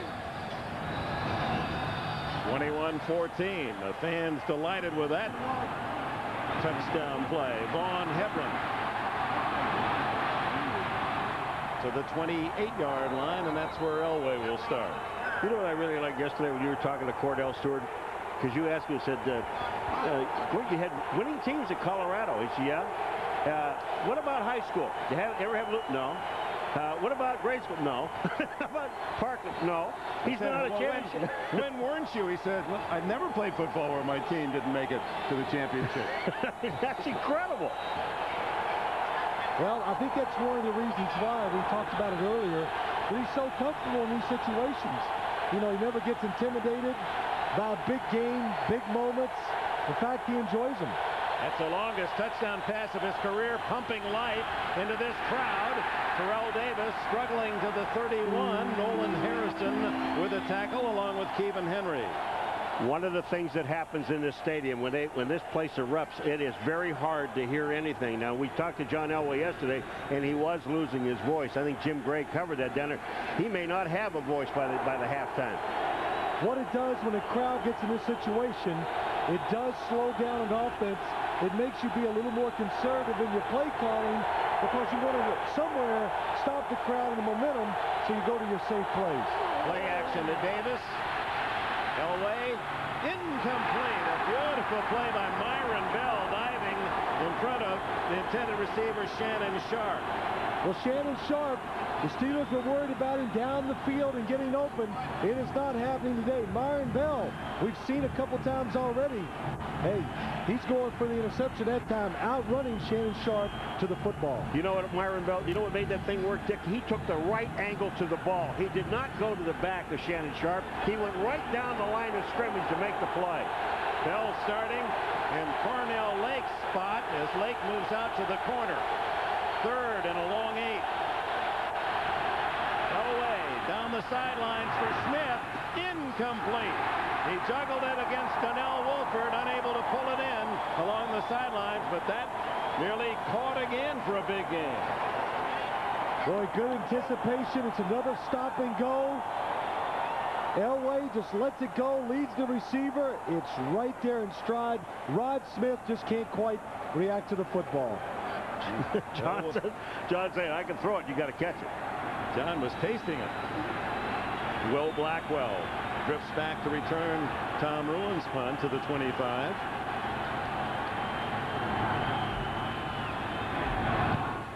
Ruin gives this one to the left.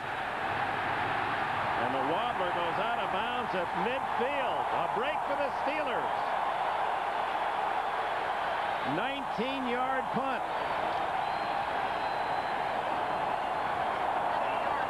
This is just a shank.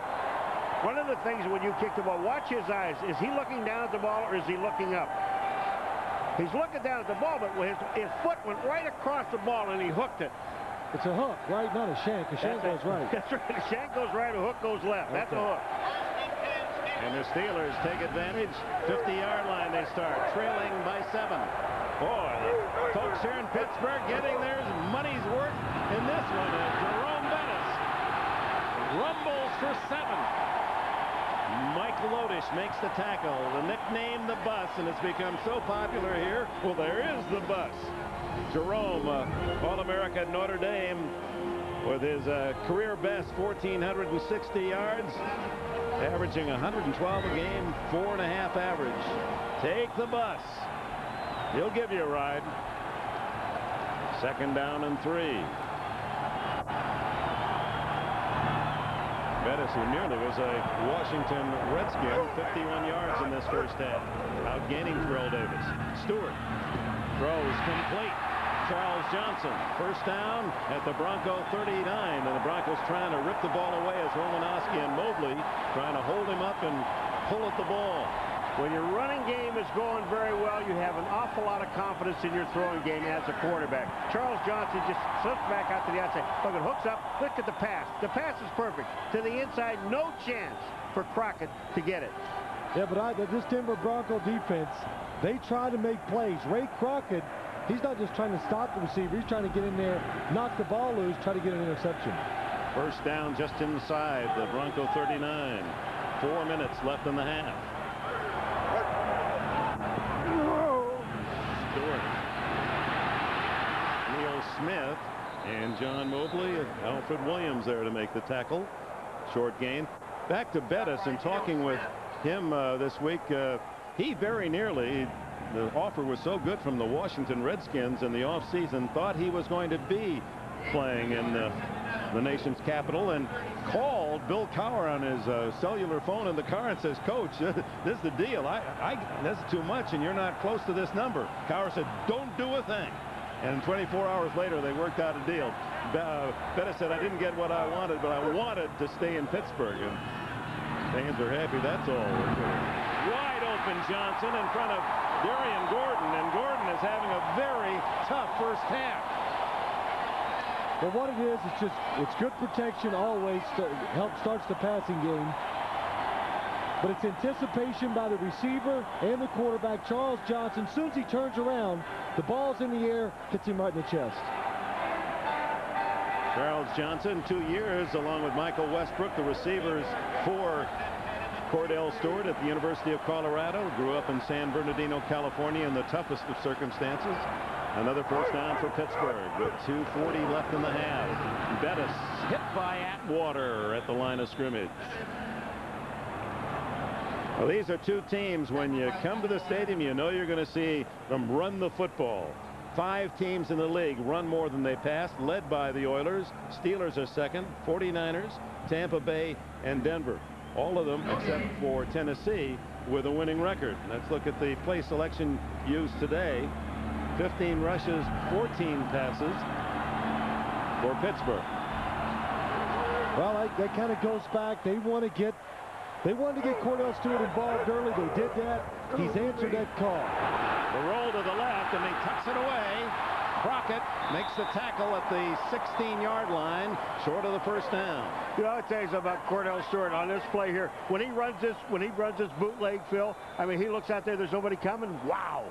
And that takes us to the 2-minute timeout. 21-14, Denver. That's weird. What's weird? Take a look. We're getting money back.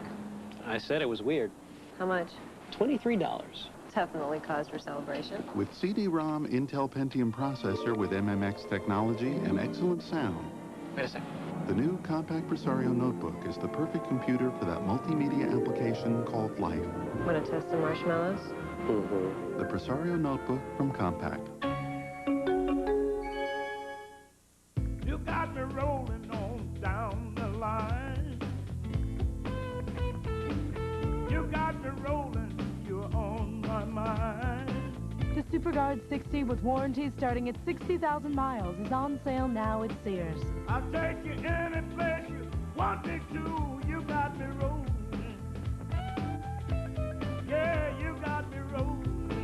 SuperGuard 60 on sale at Sears through January 3rd.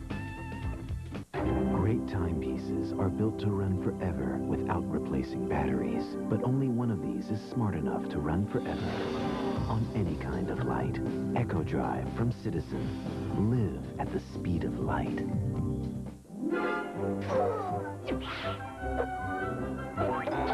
Hey, guys. Need a smile? Call Domino's. Yes! A Domino's deep dish does the trick. An inch thick with cheese baked to the edges. And now with 3 toppings, $8.99. Any second, $4.99. But we deliver more than great pizza. At Domino's, we're delivering 1 million smiles a day. And we welcome you back to Three Rivers Stadium. How about Cordell Stewart? Why do you think he starts so slowly this year? Well, I'm blaming the coaches somewhat because the play calling, I think they've started too many games. Well, let's don't put Cordell in tough situations where he could lose the game for us, all those things. But you can see every time they've fallen behind this season, where he gets in these passing situations, he's reacted very well to it. So sometimes by trying to protect players, coaches actually make it harder on them. Big play for the Steelers at the Denver 17, 3rd down and 4. 1 minute, 57 seconds left in the half, and Stewart back into the gun. And sends Jones in motion. Backfield is empty. No flag. The throw complete.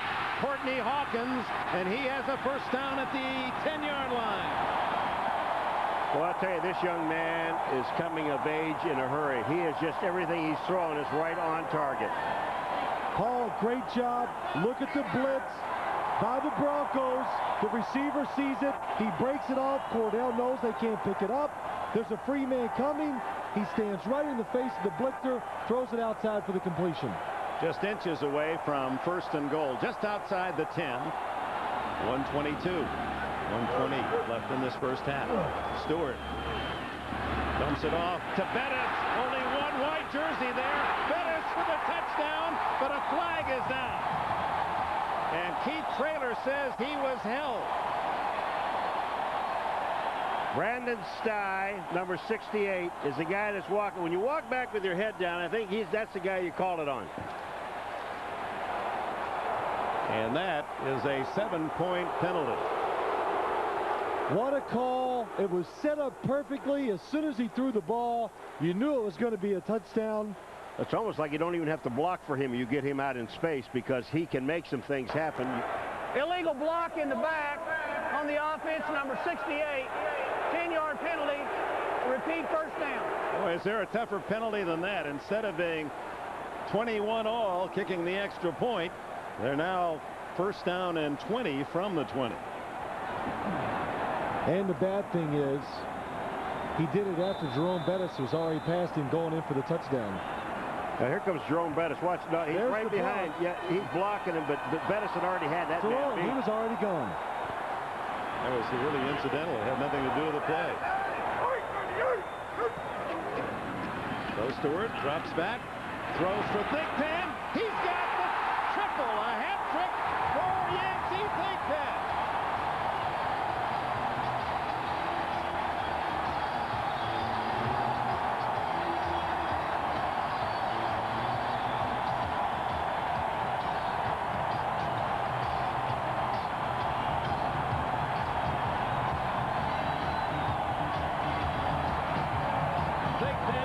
Receiver for these Steelers on the season, started today with 62 catches, but only 4 touchdowns, has 3 touchdown receptions in the half. And now to tie the game, Norm Johnson. 21 all.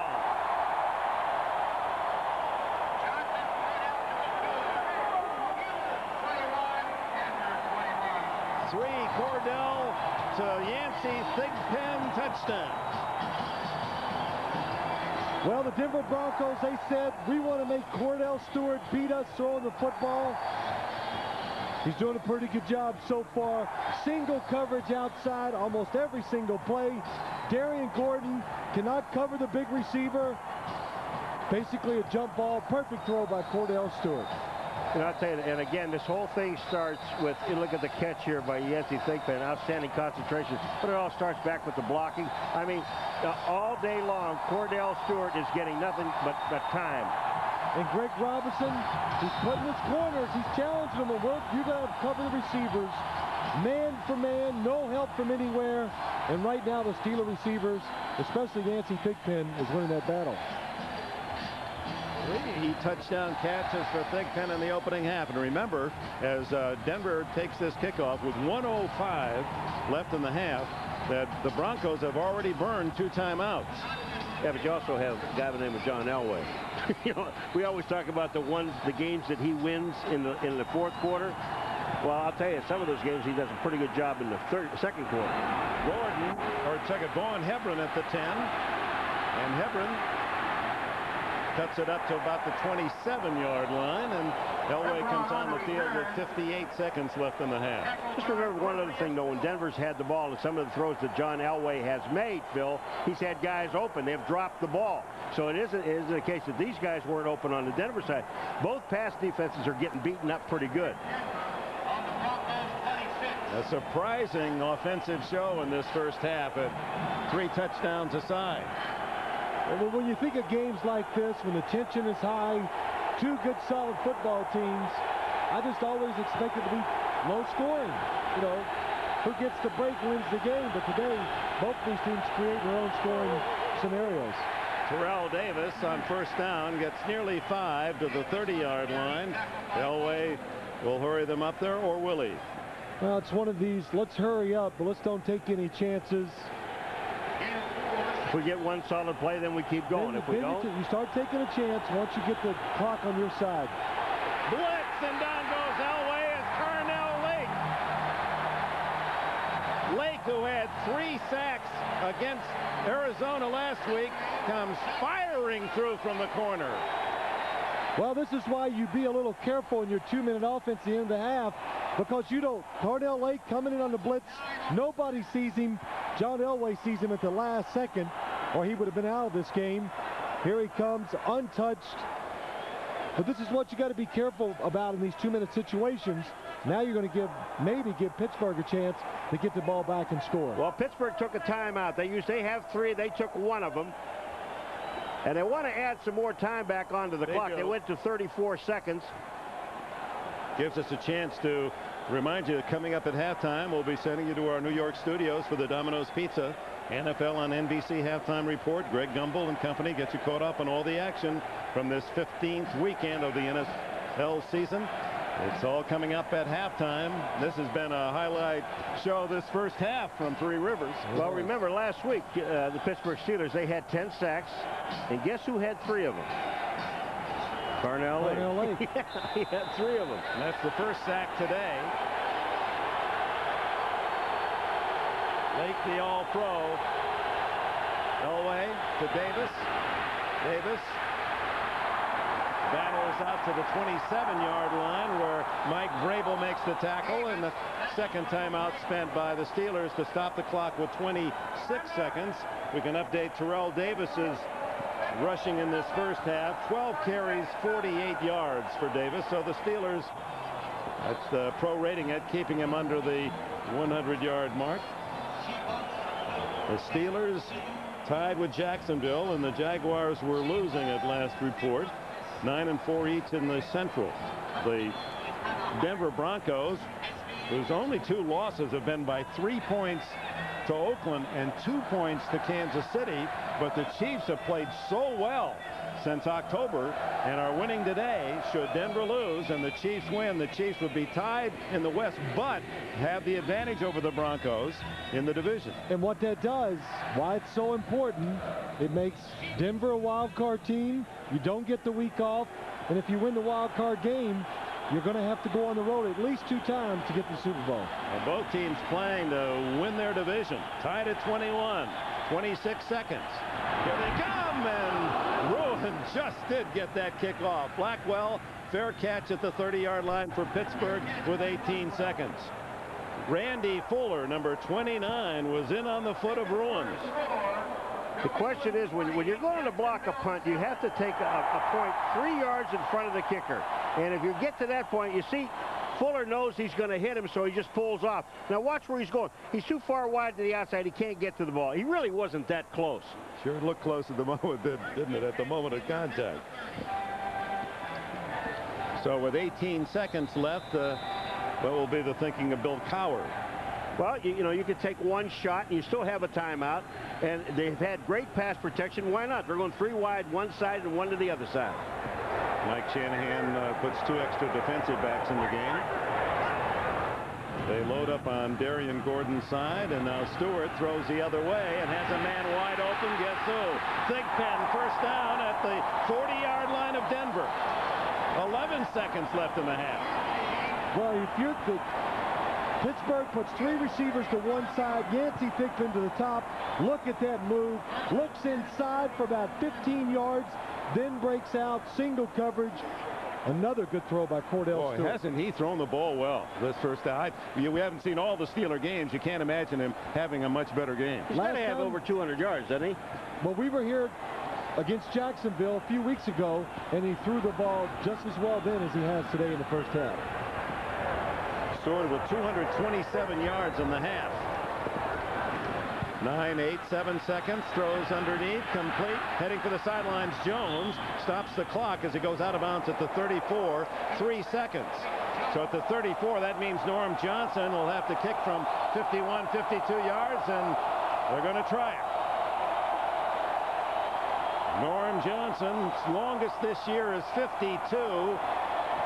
And there isn't much of a wind. The flags on top of the stadium are facing into the kick, but we understand it's swirling around, and on the floor of the Three Rivers, it's in favor of Johnson. And it will be 51 yards. And timeout called by the Broncos. And Bill Cowher, well, you might think of him as a defensive coach, and but he really is a risk taker. He loves gadget plays. He'll remember the onside kick in the Super Bowl. Not afraid in a situation like this to try something different. Well, I mean, to win games, to really get to a high level in this league, think about the people that have won and have done well in the playoffs. The coaches are risk takers. You know, you got to keep putting your team. You got to trust them. Put them in situations where they can excel, and it doesn't backfire. The Steelers are a great example of that. One of those things that we talk about so many times in a ball game is guys, great players have to make great plays. Well, he gives them that opportunity to make a great play. Mike Tomczak, the backup quarterback, is the holder. Johnson from 51 for the lead. It's long enough. It's good. No, it is not. Just missed. Just flirted with the yellow paint. In fact, one of the officials started to raise his arm, so Johnson flirts with the lead, but just misses wide. Surprisingly, has a lot of leg strength. I didn't think he could get there, Paul. Gets it there easily. And just scrapes the outside of the upright. Oh, my. And that is the end of the first half. The Broncos and the Steelers tied at 21. And we'll be sending you to New York, our Domino's Pizza NFL on NBC halftime report, right after these messages from your local station.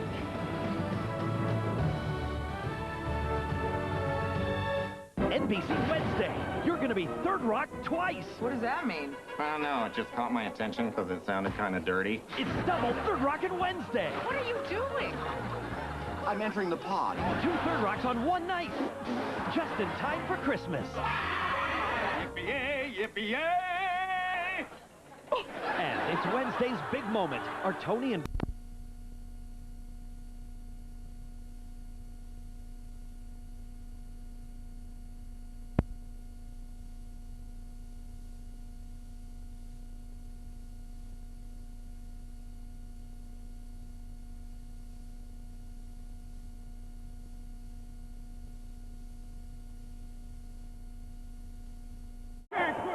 One more half, baby. One more half.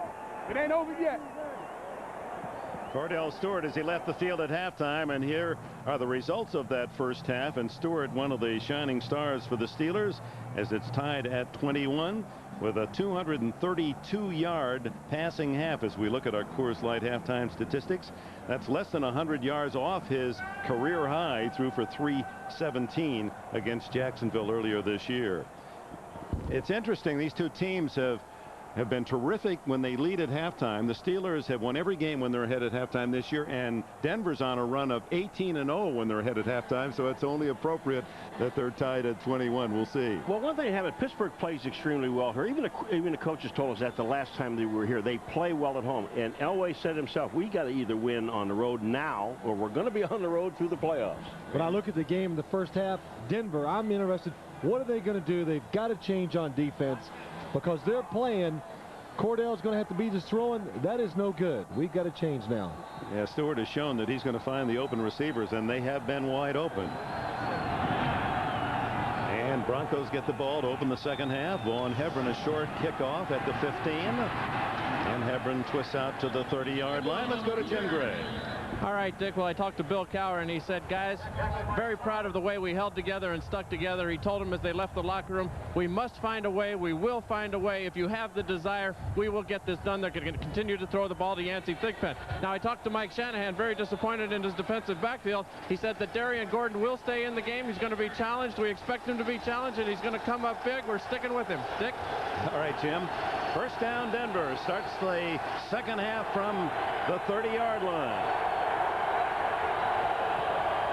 Elway to the sideline. Whoa! Dangerously close to being intercepted by Chad Scott. That thing never came out right. When it came out of his hand, I don't know whether it was hit, but that ball just never got there.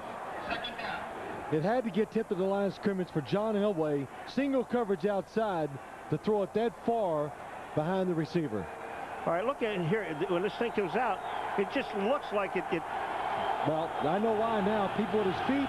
They made him jump just a little, and he twirled it with his finger, threw it inside. Down the middle, incomplete. Shannon Sharp, closest white jersey, and Sharp, who started today as the leading receiver for Elway with 58 catches, has not caught a ball yet. There are the comparisons, the two quarterbacks in the first half, with Stewart out throwing Elway. And receiver Shannon Sharp. With blanks, Yancey Thigpen, the leader for the Steelers, 4 catches, 3 touchdowns. He's only averaging 38.5 a catch. Tight end Sharp lines up. Elway fires, complete.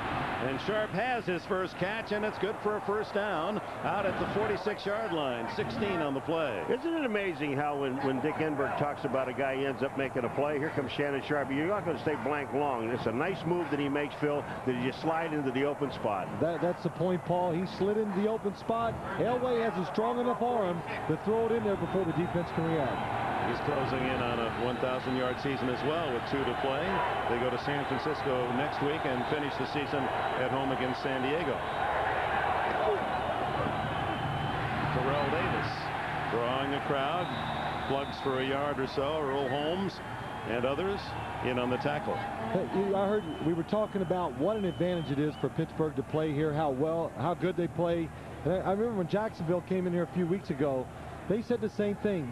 The Steelers are a different team when they play here on both sides of the ball, their offense and especially the defense. After this play, but what causes that? Why, if they're a good football team, why can't they take it on the road? Noise helps the defense to pass rush. They feel good. Familiar setting. 2nd and 9 for Elway. Fires complete, and that's a tough catch. As a crowd of 3 around Willie Green, and the veteran pulls in the ball for a gain of about 10. It's going to be close to a first down. Myron Bell and Carnell Lake were there on the tackle. Well, I don't know whether to say this is a tough catch, a great throw, or because he's well covered, and Elway just throws a rocket in there, and Green does a good job. Defenders on him. Myron Bell on one side, Carnell Lake on the other, hangs on to the football. Good enough for the first down. Davis on the draw. And he earns a tough 2 or maybe 3. Joel Steed, 93. Earl Holmes, 50, make the tackle. Steed on the nose. He and Ted Washington up at Buffalo are going to really be battling it out for a Pro Bowl bid. Steed has never made the Pro Bowl. Many feel this is his year, that he's been brilliant inside.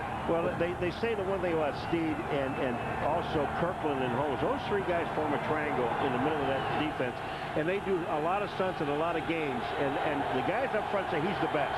They don't get stats, though, those nose tackles. They're there to protect the linebackers, so the linemen like Joel Steed. Elway out of the backfield to Griffith, and the fullback tucks it away and battles to the 28-yard line. That's going to be close to a first down. Carnell Lake, the tackler. Phil, you know, it's really surprising. They don't throw the ball more to Howard Griffith, because every time that he goes into motion, nobody really stays with him. Well, they don't feed him very often. They figure that's just a place at the table that never gets served. Well, what happens is, Paul, every time he really goes in motion, you just seen the Steeler defense in a zone, so it looks like nobody's going with him, because when you're in a zone defense, when people move, you just kind of stand there and you react, and you wait for them to come to you. Good enough for the first down, so Elway with his third first down on this trip to move the ball to the Pittsburgh 33, tied at 21, just underway in the second half. You know, you talked about the run defense of the Steelers. Joel Steed, Earl Holmes, Levon Kirkland inside. They're so good inside, it makes teams then start trying to go outside. And when you have a fast defense, you know, that's why the Steelers win a lot of those battles. Fake to Davis, the throw to Griffith again. And he's hit immediately at the 30-yard line by Chad Scott, the young cornerback, #1 pick out of Maryland. You know, when I saw this play, I thought about Cordell Stewart when he ran a bootleg a little while ago in the first half. When he ran out there was nobody out there. Elway didn't have to throw the ball this soon. I mean, he had all day. Everybody was blocked to the inside. Elway got outside, and I think released it a little bit too soon. He could have waited. Cordell Stewart trying to feed off that terrific first half, being chilled on the sidelines by this significant drive engineered by Elway to open the second half. 2nd and 7. Davis following Griffith is to the 25-yard line. 5 more yards for Terrell Davis. Holmes another tackle, and running up the total now for Terrell Davis, the league's leading rusher, 56 yards today on 15 carries. So this is one of the first drives I think we've seen, Phil, where they're running some time off the clock. Usually they're banger in the end zone, the other guys get the ball back.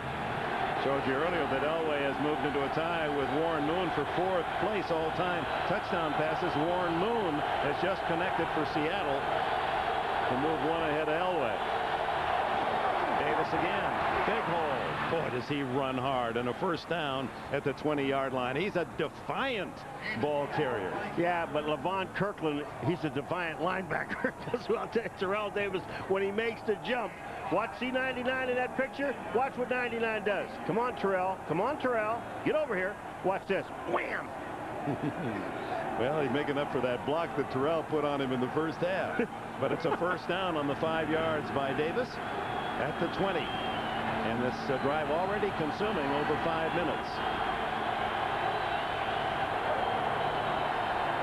Elway a pump and the throw, and a man open, incomplete to Rod Smith. And Smith trying to duplicate Yancey Thigpen with 3 touchdown catches in the game.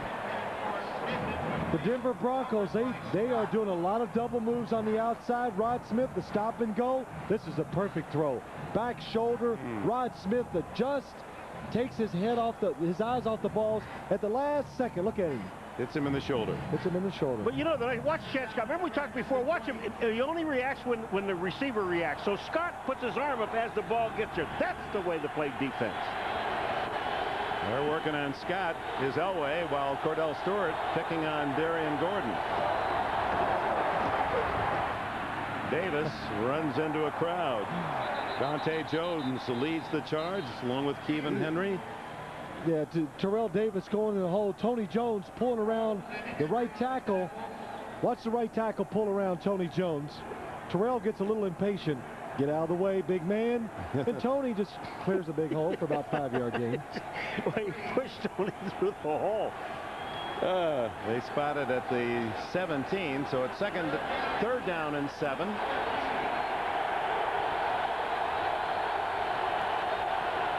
Six-minute drive. Elway Sends Davis way out to the right this time and brings him in motion to the inside. Takes to him. Throws incomplete to Griffin. Covered well by the Steelers, and Nolan Harrison was the man that shot through to hurry Elway's throw. Nolan Harrison did not worry about any kind of fakes or anything Elway's going to do. Look at 74. I've got Elway. You come outside, I'll make you throw the ball. He does. They drop it. On comes Jason Elam to try the field goal. It'll be about 35 yards. Looks as if they'll set it right at the 35. Elam, who has been deadly from inside the 40 in his career, 93 out of 100 inside the 40. And the Broncos take the lead. 35-yard field goal. Jason Elam, 24-21. This is the Triton-powered Ford F-150, and this is a 102,000-pound earth mover.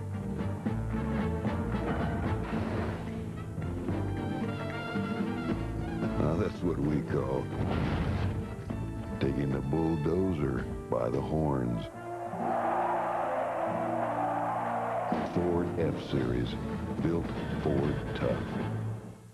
Honey, I'm going to Staples to pick up a few gifts. Be back soon. Attention shoppers, looking for the perfect gift? Well, check out aisle 3 for great prices on Sharp mobile organizers. And save on Panasonic phones. No, not you! You! Yes! And I, or any husband, would love one of those nice global chairs. I need a leather one!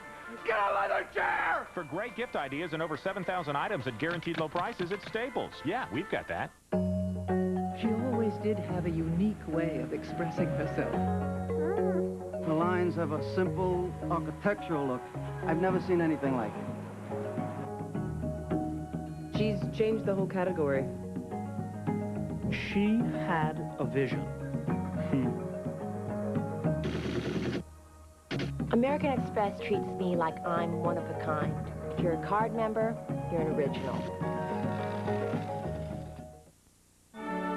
The NFL on NBC is brought to you by Ford and your Ford dealer. Have you driven a Ford lately? By Staples, the office superstore. By IBM, solutions for a small planet. And by American Express. Wherever you are, whatever you're doing, American Express helps you do more.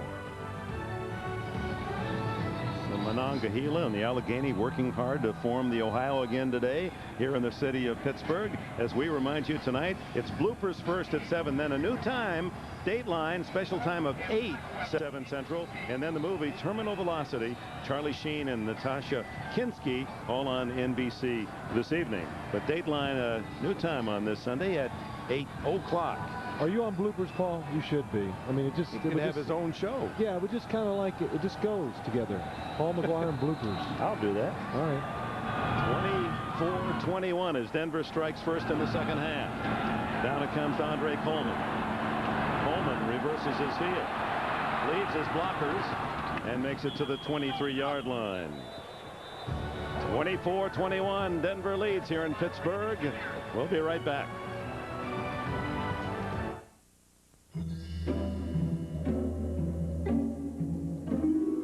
No idea what this is. I can't do anything without the instructions. Nothing. They were just here. This is driving me nuts. It's okay. She'll get lots of other presents. We'll just hide this till her birthday. They were just here. They're right here. I just had them. She's been wanting this for a long time.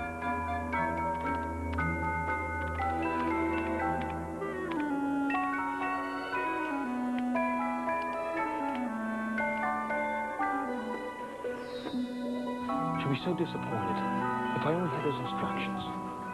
I looked in there already. I already looked in there. You looked in the box? I looked in there. Did you take everything out of the box? I don't know where this thing is. Where could they be? Oh, here they are.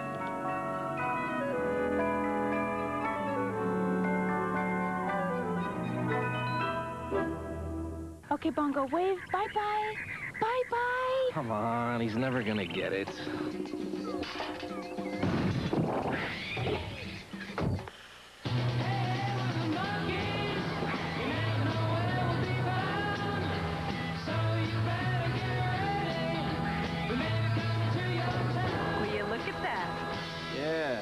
finally learned to wave bye-bye. The new redesigned Ford Ranger, the only compact pickup built Ford tough. Next weekend, a special Saturday edition of the NFL on NBC at 3:30 Eastern. Bledsoe's Patriots host Cordell Stewart's Steelers in a rematch of last year's divisional playoff game. Then next Sunday, Chiefs, Chargers, Jaguars, Bills, Dolphins, Colts, or regional action. The playoff race is on next weekend on NBC.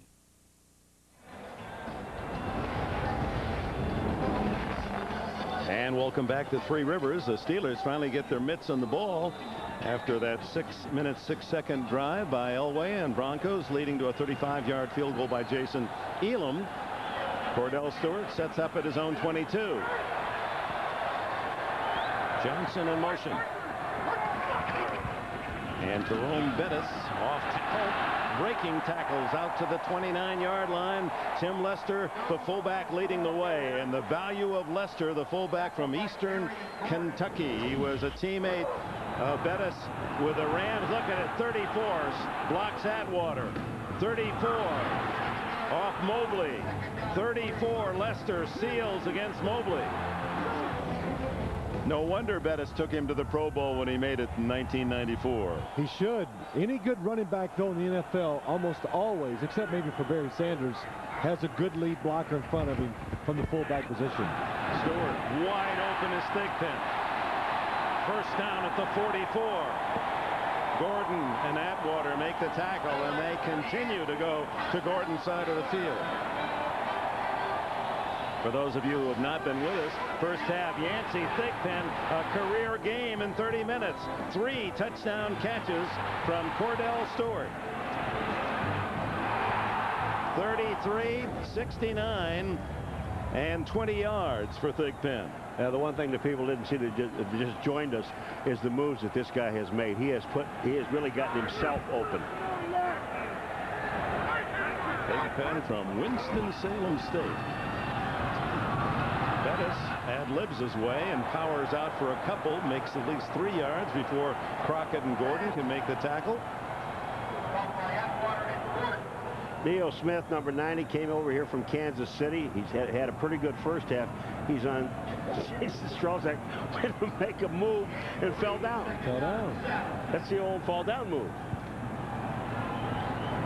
Jerome Bettis now with 61 yards and Terrell Davis 64 yards. So their little individual rushing battle separated by only 3. Stewart, 2nd and 7. Slips as he throws, and it's incomplete. Intended for Charles Johnson. Darian Gordon diving in to defend. Phil, you can describe his throwing motion, but back there between the 45 and the 35-yard line, there's a piece back there that he slips on. Watch his leg go out. His front foot, Paul, good observation. His foot slips, and what that does when your foot slides out from under when you're a thrower, it makes your arm actually speed up. That's one of the reasons why the ball went down outside. Oh, 3rd down and 7 for Pittsburgh. That little space out there, that's where second base is, and that's a different part of the field, a different part of rug. I always hated this field for all those infield spots. Out of the shotgun, Stewart. Whoa, shooting through and a fumble, and a flag down. There may have been a face mask on the play as the Broncos come with Tim McKyer, the veteran corner. But did he get a piece of Stewart's face mask in making the tackle? They are calling a face mask on McKyer. But now the referee is back and back. They're calling it face mask. McKyer, I mean, that was terrific what he did. When he saw Cordell Stewart getting his arm back, he jumped straight up in the air right at him. But the problem was when he came down, he caught his face mask.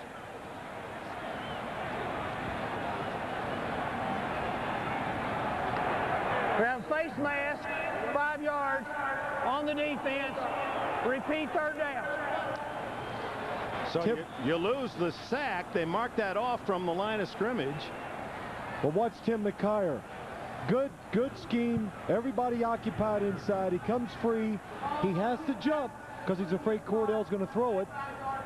And you can see, gets his right hand on the face mask. I'll tell you, when you turn the helmet like that, Dick, as soon as you turn the guy's head, that's usually a 15-yard penalty. That determines it. That time he caught him. Cordell turned just a little bit and he let go.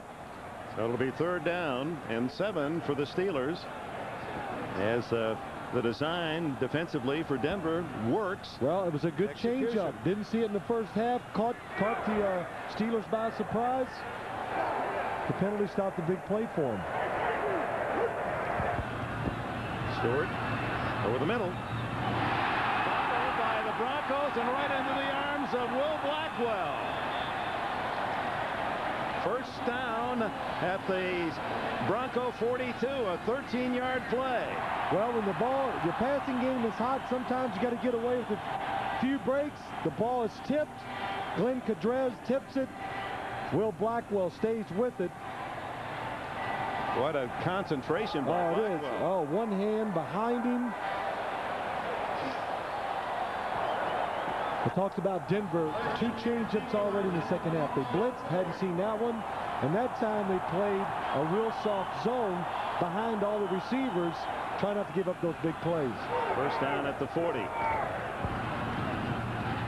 Stewart, caught by the tight end Bruner, breaks a tackle, gets a couple more. His first reception of the game, down to the 33-yard line. Aldridge and Atwater make the stop. The one thing I'm seeing Cordell Stewart do today that we didn't see in the past games that he played in. Now, even though Yancey Thigpen has 3 touchdowns, but he is spreading the ball all over the field. He's finding other targets than primary targets.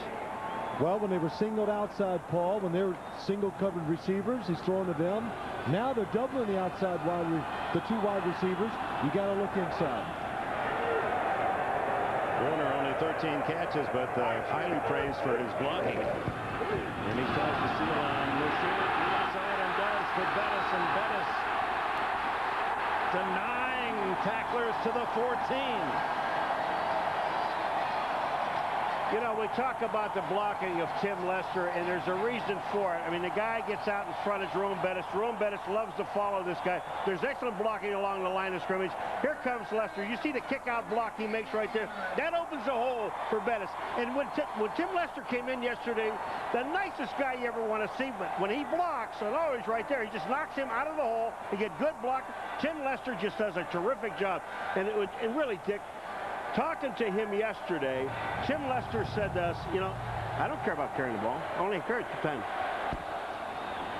Oh, he's a tremendous lead blocker for Bettis. First down as Stewart looks, fires, complete to Johnson. Out of bounds at the 11-yard line. Ray Crockett, the defender. Johnson, who missed 3 games mid-season with a knee injury, now back in full form. The #1 pick 3 years ago by the Steelers from Colorado.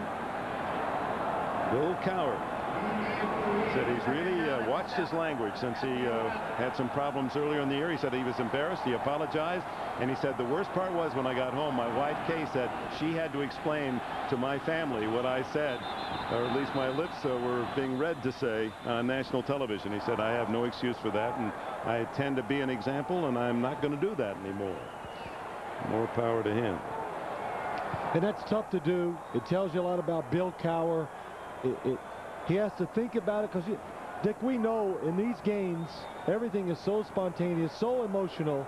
For him to watch his language, which he has, I give him a lot of credit. And it sets a very good example for the young kids watching the game. Justin Strelzik leaves with an injury, and Jim Sweeney, the veteran center, has been moved out to tackle. Dick, I don't know what happened, because when they broke the huddle, Strelzik went up to the line of scrimmage and he started limping. He brought himself out of the ball game. Have to hurry now. Play clock down to 4. Bettis breaks some tackles at the line of scrimmage. No gain turns into 6 yards, and Braxton saves the touchdown. You know, go ahead. But what happens, really, Paul, it's a good job of the defensive line of the Broncos. They're going to get up. They stop the rush by the offensive lineman, but nobody can get free to get their arms around Bettis.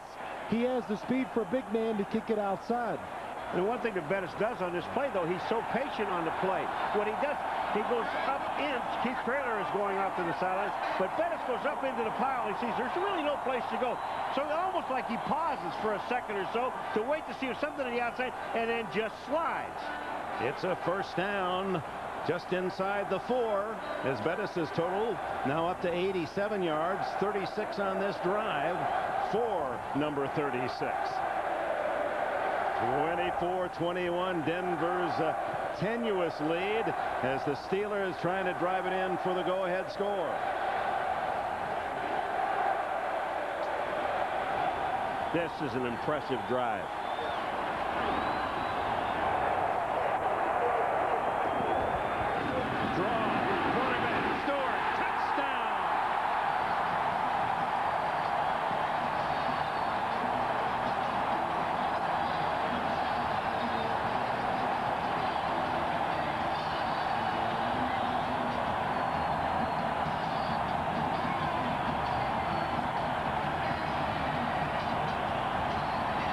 So young Cordell Stewart, in his third year, no longer Slash. He is the man, as he wants to be called, the man, the quarterback. 3 touchdown passes and now a touchdown run to give the Steelers their first lead of the game.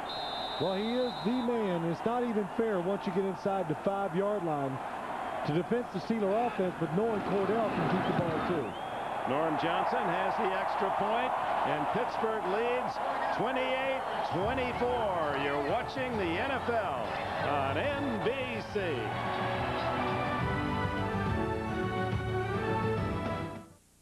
Hey, Max. Why just sit around when you could have fun in the new Ford CX2? Nowhere to run to, baby.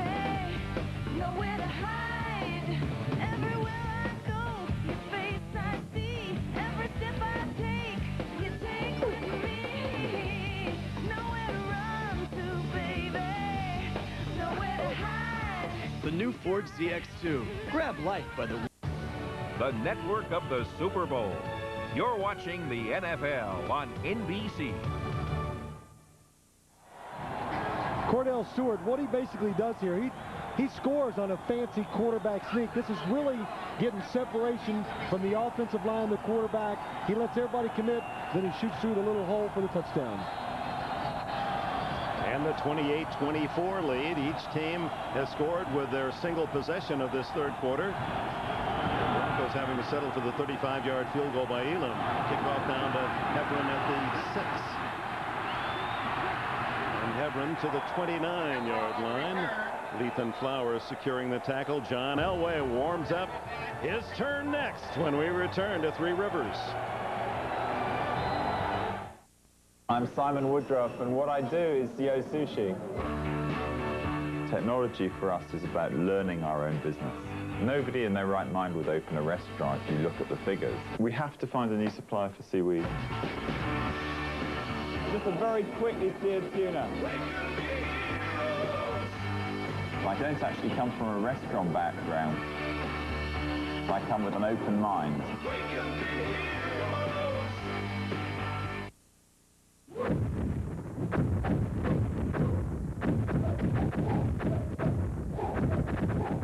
Another Nokia discovery. Small words are hard to read, which is why at Nokia, we make wireless phones with screens that are big, so they're easier to read. Inspired technology with a human touch. Nokia. Connecting people. Okay, Bongo, wave. Bye-bye. Bye-bye. Come on, he's never gonna get it.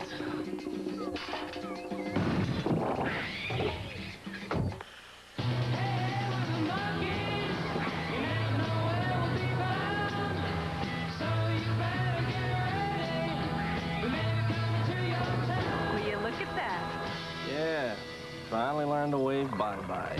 The new redesigned Ford Ranger, the only compact pickup built Ford top.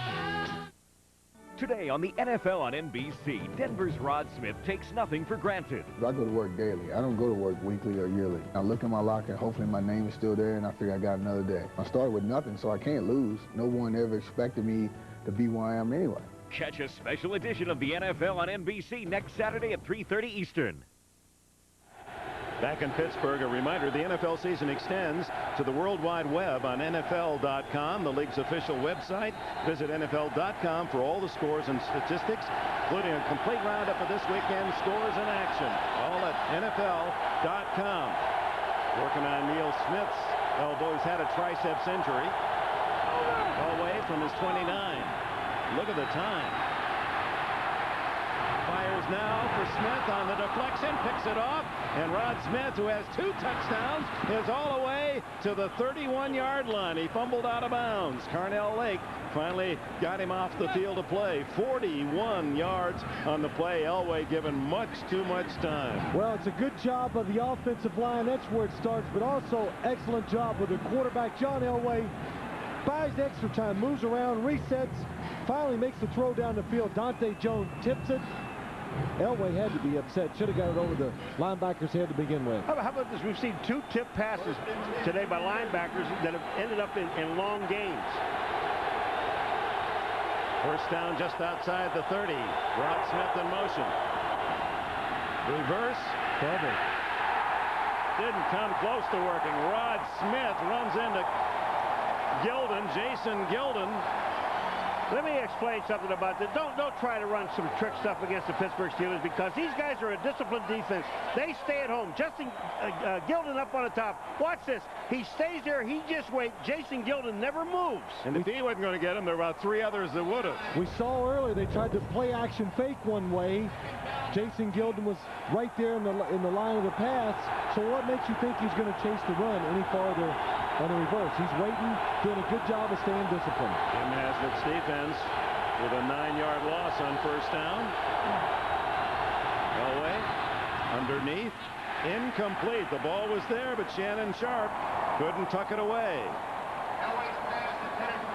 Chris Oldham, the nearest defender, but Shannon Sharp will catch 9 out of 10 of these. I'll tell you one thing about Elway. Like in the first half we saw, take a look at this pass. That hits him right in the stomach and never gets his arms around it. Elway knows. I mean, we're not blowing smoke at Elway all the time, but the thing about this, when he throws the ball and you don't catch it, he puts it where you should be able to catch the football. Well, those are 6 passes today that Elway thought should have been caught. 3rd and 19. Trying to get in field goal range, Elway. Intercepted, a diving interception by Myron Bell.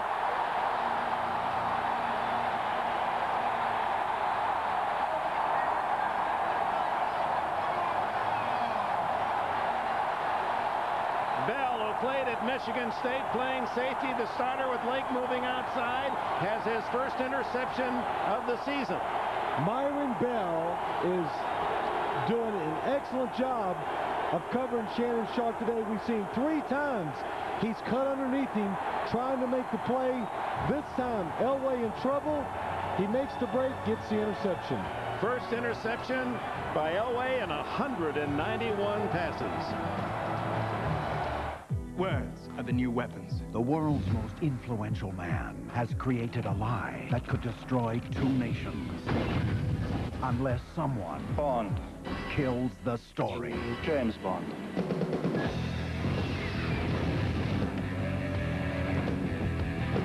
Agent James Bond found dead. I never believe what I read in the press anyway. Tomorrow Never Dies. Rated PG-13. Starts Friday, December 19th. Just hold this and you know you're going to get a close shave. Remington introduces the new shape in shaving. The angle to the face, just right. Can't believe I'm in love with an electric. But look at this shave. Remington's new dual microscreen, built to shave incredibly close. And they guarantee it. Hope my car gets fixed today. And my sink. And my furnace.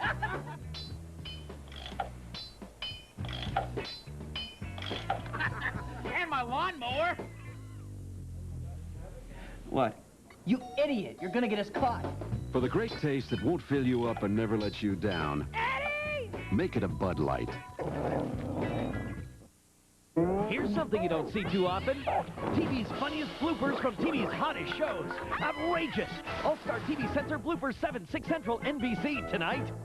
Fathers and sons have always shared the game of golf. Now, Nicholas, Miller, Floyd, and more team up with their sons for the Office Depot Father-Son Challenge. Next. Welcome back to Pittsburgh. Well, after that last play, John Elway came over to Willie Green, screamed something at him. He was very, very unhappy with him, and Green screamed right back. By the way, Justin Strelzik pulled left calf. He's out of the game. Dick? All right, Jim, thank you. Elway's streak of 190 in a row without intercepted, broken. No. Stewart, throwback screen, and it's dropped by John Whitman, the fullback from Penn State, seemed to be fairly well covered by the Bronco defense. Well, we saw it earlier. Pittsburgh's defense did a good job in reverse. This is almost the same thing, but with the passing game, you know, you kind of call this the old shoot screen. You get everybody running one way and you throw it all the way across the field. And the only problem is everybody was standing around. This play took about 48 minutes to develop. You don't have that much time to run a screen, Dick. Myron Bell celebrating his first interception of the year. Final minute, third quarter. Stopping the Denver drive. Pittsburgh leads 28-24. Give it to Bettis. All the way to the 41-yard line. 23 more for Bettis as he moves over the 100-yard mark. I think this is a good example of a quick defense that's starting to slow down, and a big, powerful offense that's not getting any smaller. Well, DeMonte Dawson told us yesterday, Phil, the center for the Pittsburgh Steelers, if we can get a hat on a hat and put one guy on a guy, all we have to do is get him through the hole, and he's moving.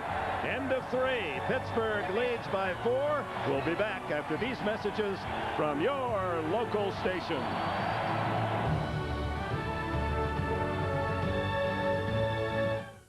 Dateline Sunday. A high school prayer circle is shattered by gunfire. From the teen gunman to the hero who confronted him. Minute by minute. Dateline tonight, 8/7 Central.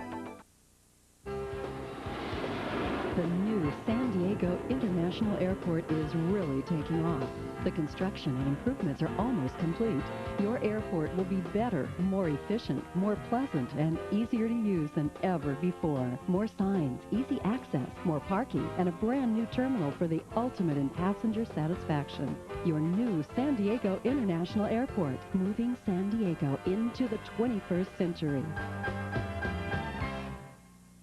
What's the fastest way to get gas? Mobile Speed Pass car tag. Put one in your rear window and it automatically bills your credit card. Just think if you could buy everything that fast.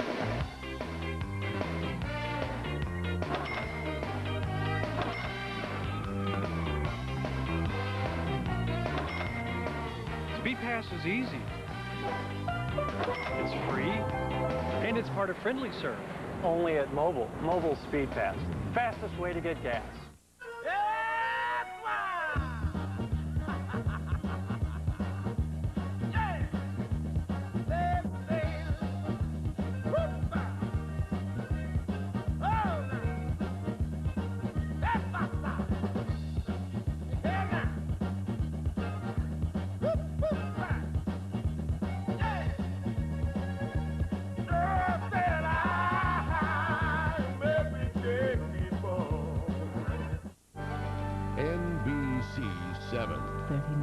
Presented by the authority of the National Football League and is intended for the private use of our audience. Any rebroadcast or other use of this telecast without the express written consent of the NFL is prohibited.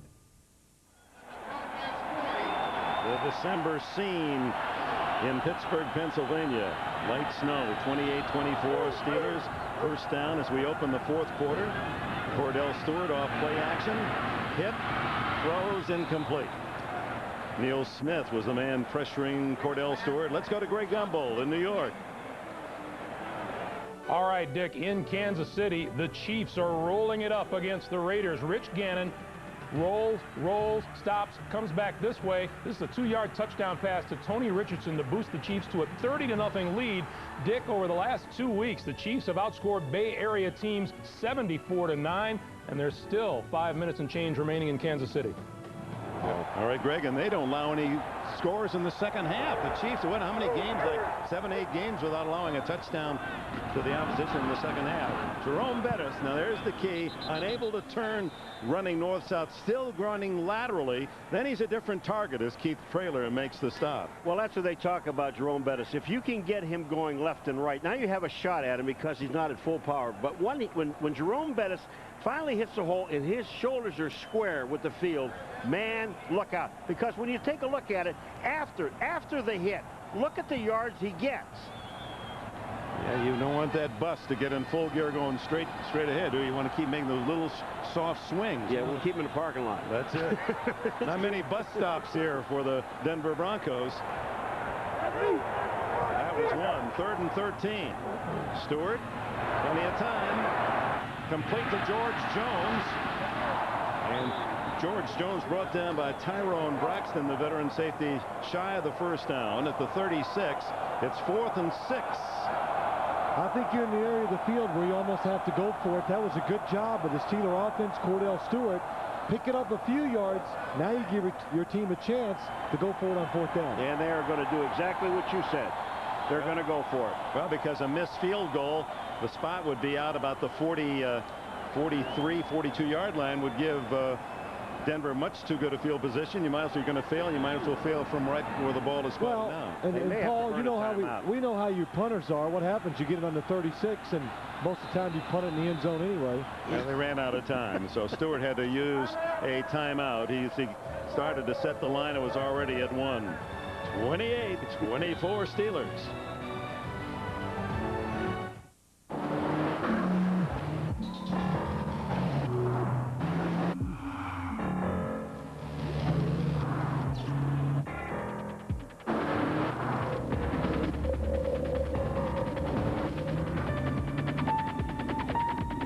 For just $2.99 a month, lease the all-new Intrigue, a sophisticated twist on a sports sedan.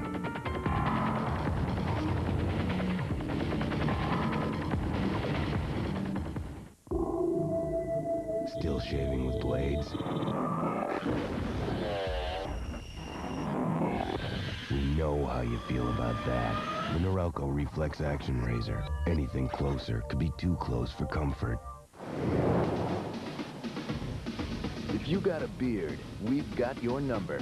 The adjustable Maverick Beard and Mustache Trimmer with 6 different settings. Man, does this do a number on beards. Maverick from Norelco. Hello, remember me? It's him. He can see us. Do you want to die tonight? Someone is taking their love of sequels one step too far. What am I supposed to do? If there is some freaked out psycho, they're probably already in your life. On Friday, December 12th, be a part of the most terrifying motion picture event of the year. Scream 2, rated R, everywhere December 12th. The NFL on NBC is brought to you by Oldsmobile and your local Oldsmobile retailers. By Compaq, the most popular computer in the world. And by De Beers, a diamond is forever. Welcome back to Three Rivers. It's a 4th down and a short 6 for the Steelers, who are going to go for it just outside the Bronco 35-yard line with a 4-point lead. Spent a lot of time in the huddle on this play. Usually when they do that, it's a pass play. But 4 wide receivers with Stewart alone in the backfield. 5 wides.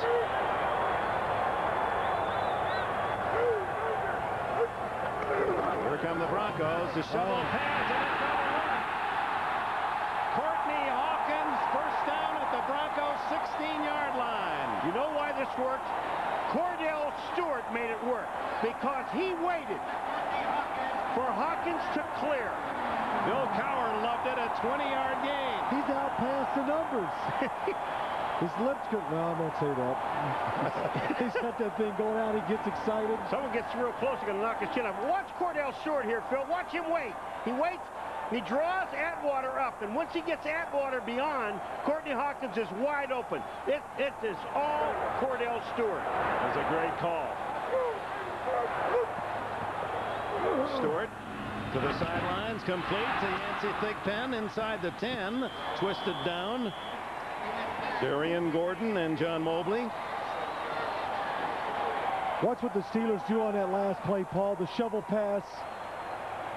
Cordell's coming this way. Steve Atwater, once he comes up the field, Blackwell goes underneath him.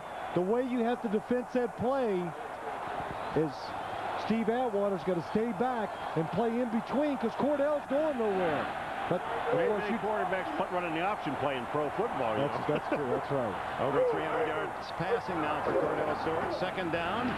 Bettis picking a hole and battling to the 6. That'll be close to a first down. Aldridge and Mobley, the linebackers, able to drag down the 243-pound Bettis. Let me ask you a question. You know, when you see this option play that Cordell just ran, right. You're playing this team. How many times would you really work against this play? Denver probably did not work against it once the whole week, because I don't think the Steelers have run it since the Jacksonville game, and usually only scout 4 games back. And that's been 5 games ago, That was the play in which Bettis scored in overtime to beat Jacksonville. They ran it twice against Jacksonville, and it worked big both times. Oh, Mike Shanahan's team denied on the interception by Byron Bell, and now the drive engineered by Stewart that has brought 3rd down and less than a yard at the 6. My contention is Chan Gailey, the offensive coordinator for Steelers, does a good job of always having a couple new wrinkles each week, but why don't more teams run their quarterback on special sneaks? You don't have to be a runner to do that. You don't have to be a running quarterback to do the shovel pass. You better have a good line, though. Well, that helps. That's right. But you can help your offensive line out with these type of plays. 3rd and less than a yard. Easily picks up the 1st down inside the 5. Now, how often do we talk about the quarterback sneak? Take your time as the quarterback. Chan Gailey, the offensive coordinator, says Cordell Stewart is the best sneaker he's ever seen in professional football. And you think, well, that's kind of funny, but really, there's a little art to this. Being patient. Of course, he's athletic, really helps, but does a good job of letting the block set up. The first time he ran a quarterback sneak, Phil, he kind of waited and went out to the outside. This time he just took a side step and just went down underneath all of his linemen. Perfect. This drive starting after the Bell interception. Now the 10th play, 1st and goal. Stewart to the end zone to Thigpen. Almost intercepted by Gordon, and he did intercept. As they struggled in the end zone, Gordon had the leverage on the roll and comes up with a critical pick. I'll tell you, this was dual reception at one time. And if Yancey Thigpen is strong enough to hold on to it, he can take it away from Gordon. And if they come down simultaneously, it goes to the offensive player. Here it is with Gordon and Thigpen. Look at, they both have the ball. Right here they both have it. Then Gordon pulls away, rolls over, and has the ball in his hand. His 4th interception of the season, and does that ever deny Pittsburgh a big score that could have put them 11 points in the lead? And now it's the Denver sidelines that celebrates. The Broncos back with the ball.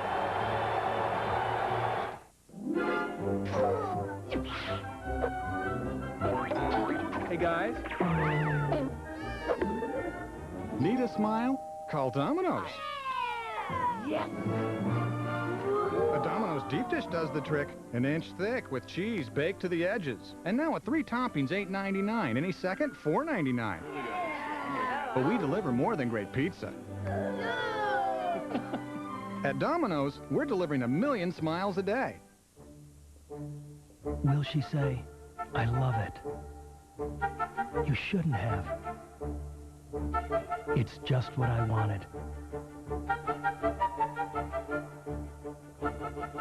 Or will she say nothing at all? The Diamond Solitaire Necklace. This Christmas goes straight for the heart. A diamond is forever. De Beers.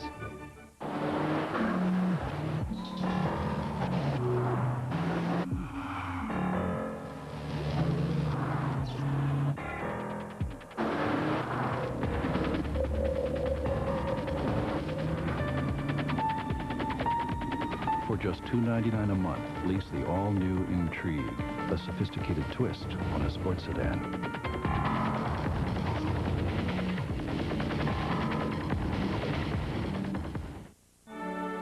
The NFL on NBC is brought to you by Domino's Pizza, delivering 1 million smiles a day. Call for pizza now and share a smile during the game.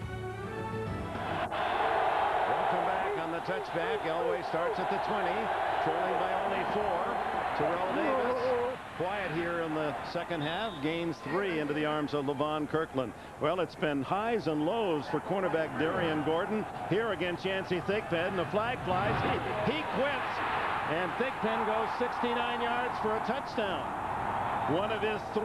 And then Cordell Stewart trying to give Thigpen 4 touchdowns. Pass a little short, and Gordon out-battles the receiver for the interception. Big play. Second down, Elway. Steps up and throws, incomplete, intended for Rod Smith. Myron Bell covering.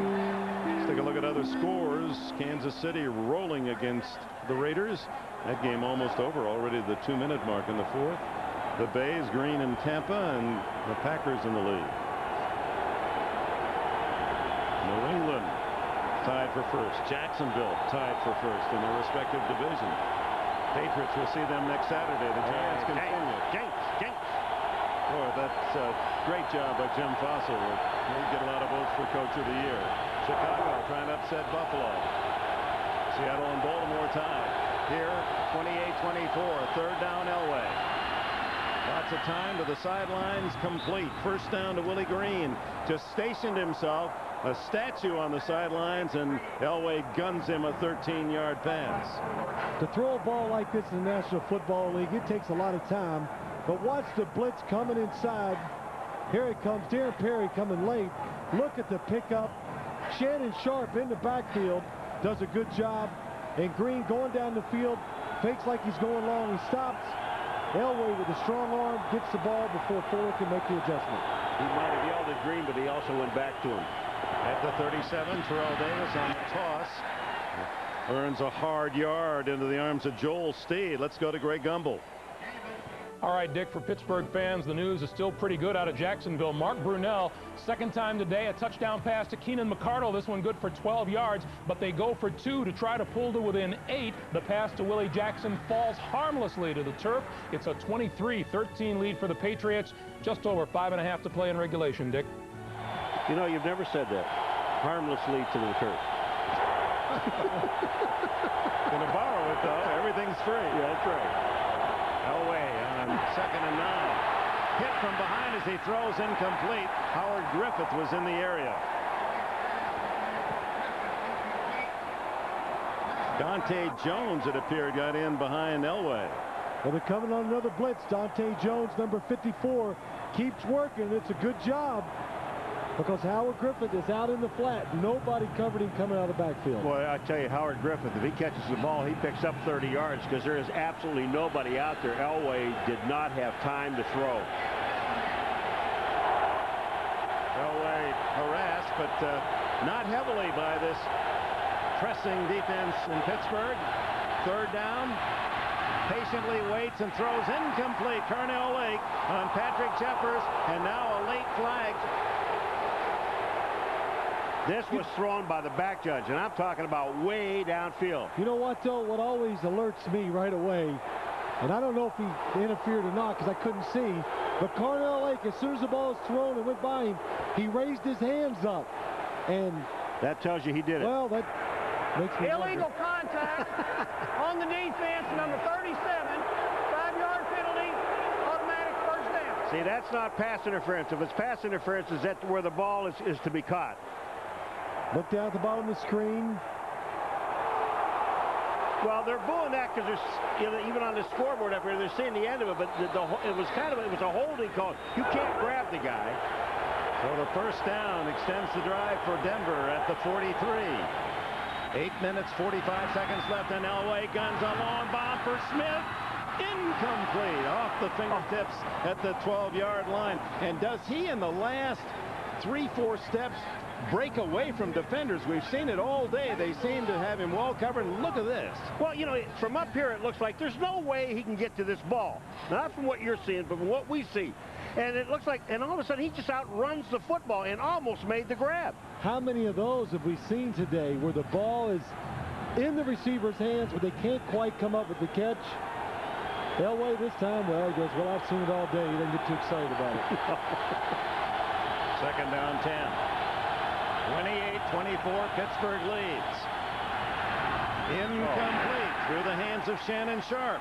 And another ball not pulled in. So Elway has really been bedeviled by his own receivers. Well, I'll tell you, Shannon Sharp could just feel Kirkland coming Watch LeVon Kirkland, number 79. You could feel this guy coming, and he also just let him know you're there. Well, you know the old saying, you're going to get hit anyway. Catch it. Kirkland. That's a linebacker, folks. That's not a defensive lineman. The good Reverend Dr. Kirk. They call him captain, too. 3rd and 10, Elway. Throws quickly and complete, just shy of a first down to Patrick Jeffers. Chad Scott all over him, makes the play. And let's see where they spot. The Steelers think it's been too generous a spot. It is, Dick. It really is. If they mark that ball at that line, this is too close. At the 47-yard line. Well, it's a blitz by the the Steeler defense. I don't even know how John Elway gets the ball off, but throws it perfectly inside for Jeffers. Good coverage by Chad Scott, but the ball is to the body of the receiver where he can't make a play on it. It's a first down. I believe the official ruled that on the tackle that Jeffers' knee didn't go down, that he actually rolled him forward the extra yard. Watch Elway. Chris Odom coming free. Well, doesn't really deliver a real big blow, but still John Elway sees him coming, stands nice and calm, and throws the ball where he has to. I'll tell you, he ought to go after the game and thank Chris Odom, because Chris Odom could have put him back in next week sometime. He really did let up on the play. That was really a nice play by Odom. This intense game, this intense week, and the drama high with 8:09 left in the fourth. First down to Davis. And Davis again. What little he gains is hard-earned. A couple yards. Earl Holmes and the Steeler defense there ready for him. Davis with only 71 yards rushing today. All right, we're going to see the end of this thing where Jeffers, where he rolls. Is he on the ground? Here's the catch, and watch where he hits. The ball is here. Now, is he down yet? The knee is down. I'm going to tell you what. They gave him an extra yard on this play. This was a terrible spot for Pittsburgh. Or a great spot for Denver. There you go. I got it. 2nd down and 8.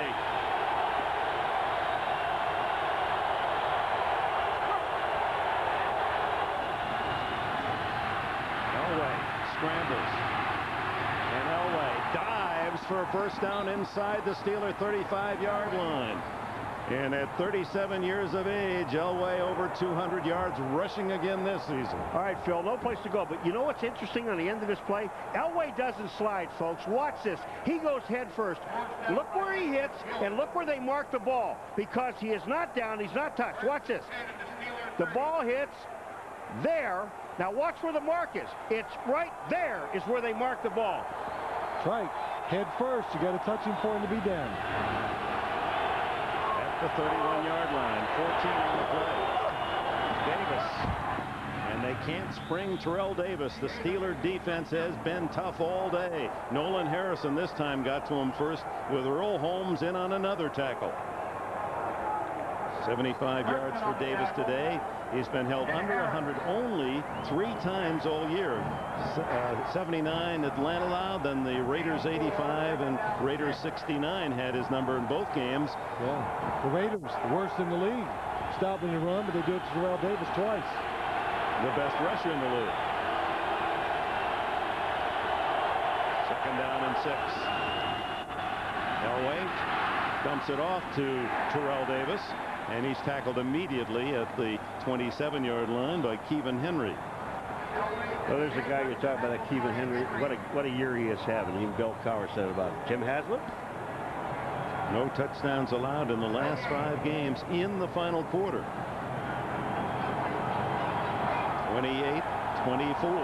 Time ticking away. 5:35 left. 3rd and 6. 4-down territory. No. Yes. Blitz by Lake. They pick it up.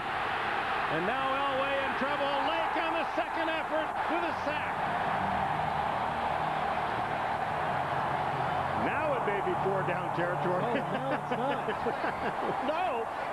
2 sacks by the Steelers, both by Lake, who now has 5 in the last 2 games. Well, that's a credit to the coverage down the field. John Elway avoids the blitz at first, looks down the field, nobody open, has to hold the ball. Carnell Lake gets the sack. Oh, a long field goal attempt, 53 yards by Jason Elam. That's his longest of the year. No good. Not even close.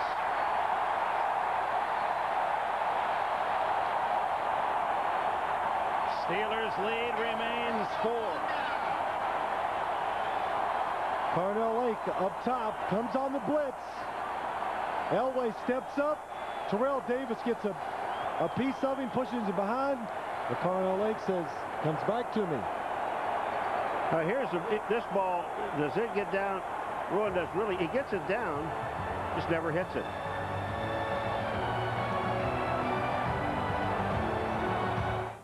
Rocks.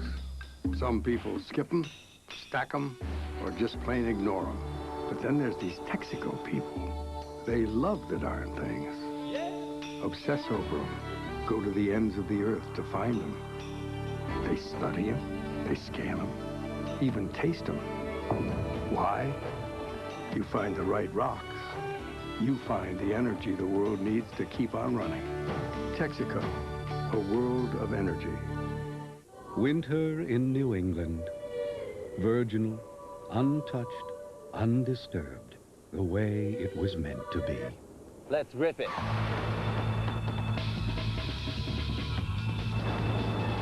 If you want to take on Sugarloaf, Attitash, Mount Snow, and any of these other great mountains with the American Skiing Company, take out your Visa card.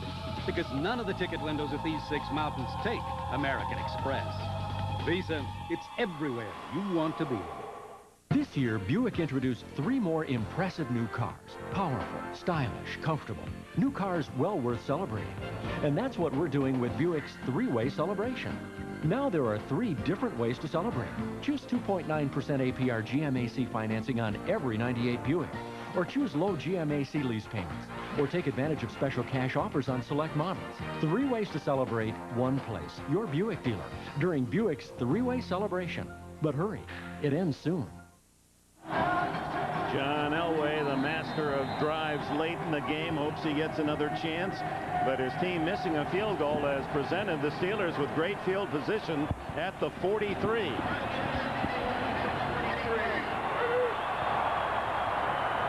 Stewart brings Johnson in motion. Tosses to Bettis. He turns upfield and crushes to the 49, a gain of 6. A look now at our Miller Lite game summary. Elway held under 50%, couple of touchdowns, and Cordell Stewart having a banner day, 3 touchdown passes and a rushing touchdown, total of 4. Elway, receivers unkind, the unexpected, at least 7 drop passes, perhaps more. Kansas City has finished the work against Oakland, a 30-0 shutout. So a loss by the Broncos would move them back into a tie with Kansas City. 2nd down. Bettis stopped at the 49. It'll be 3rd and 2. Keith Traylor making the tackle. You know, Dick, a minute ago we talked about it. I thought it was a pretty tough decision. Mike Shanahan kicking the long field goal into a little bit of a breeze, 53 yards. I thought that situation, you punt, try to get the Steelers back and go for one last final drive. Now you've given up field position again.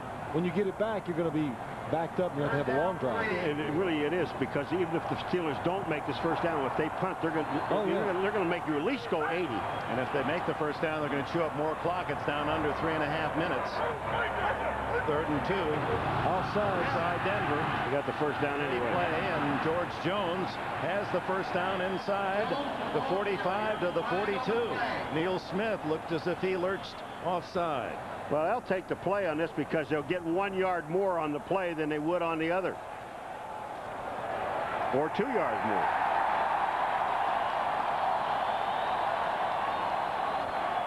And now the clock management is crucial. Denver has its 3 timeouts left.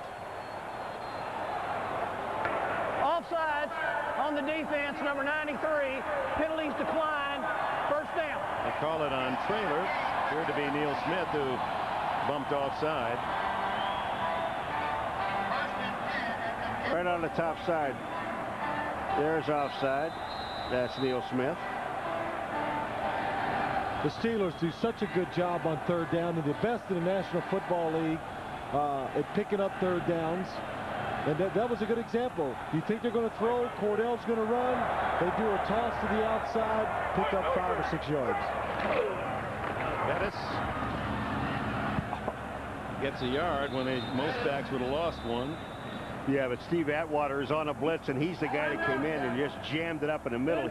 Might not have made the tackle, but number 27 made the play. Denver uses one of those timeouts. 3:13 remains.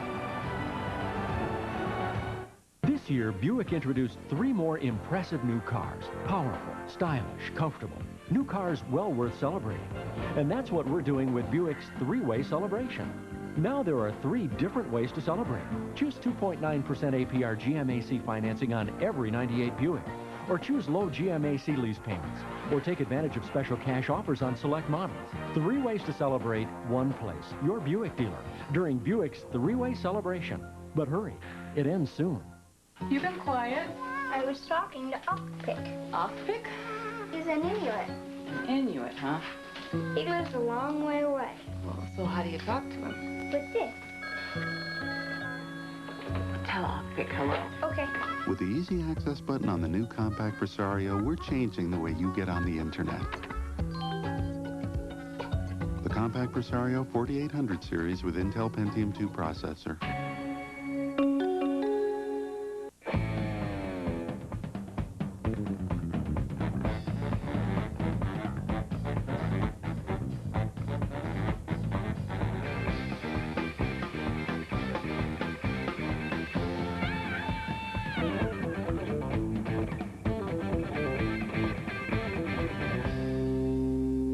Now you can save $100 on professional installation and get $50 of programming certificates. So what are you waiting for? Go to your retailer today.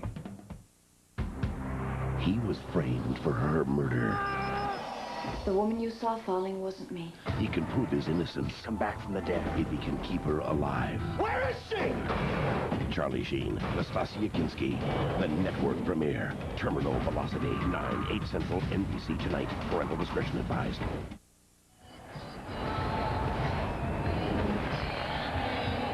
Welcome back. 28-24, the Steelers with only 3 minutes, 13 seconds left, and it's 2nd and 9 for Pittsburgh. Terrell Davis on the sideline, 75 yards today, leading the league, 1,722. Bettis has outrushed him, 119 for the bus, who moves up close to Barry Sanders, who plays in Miami tonight.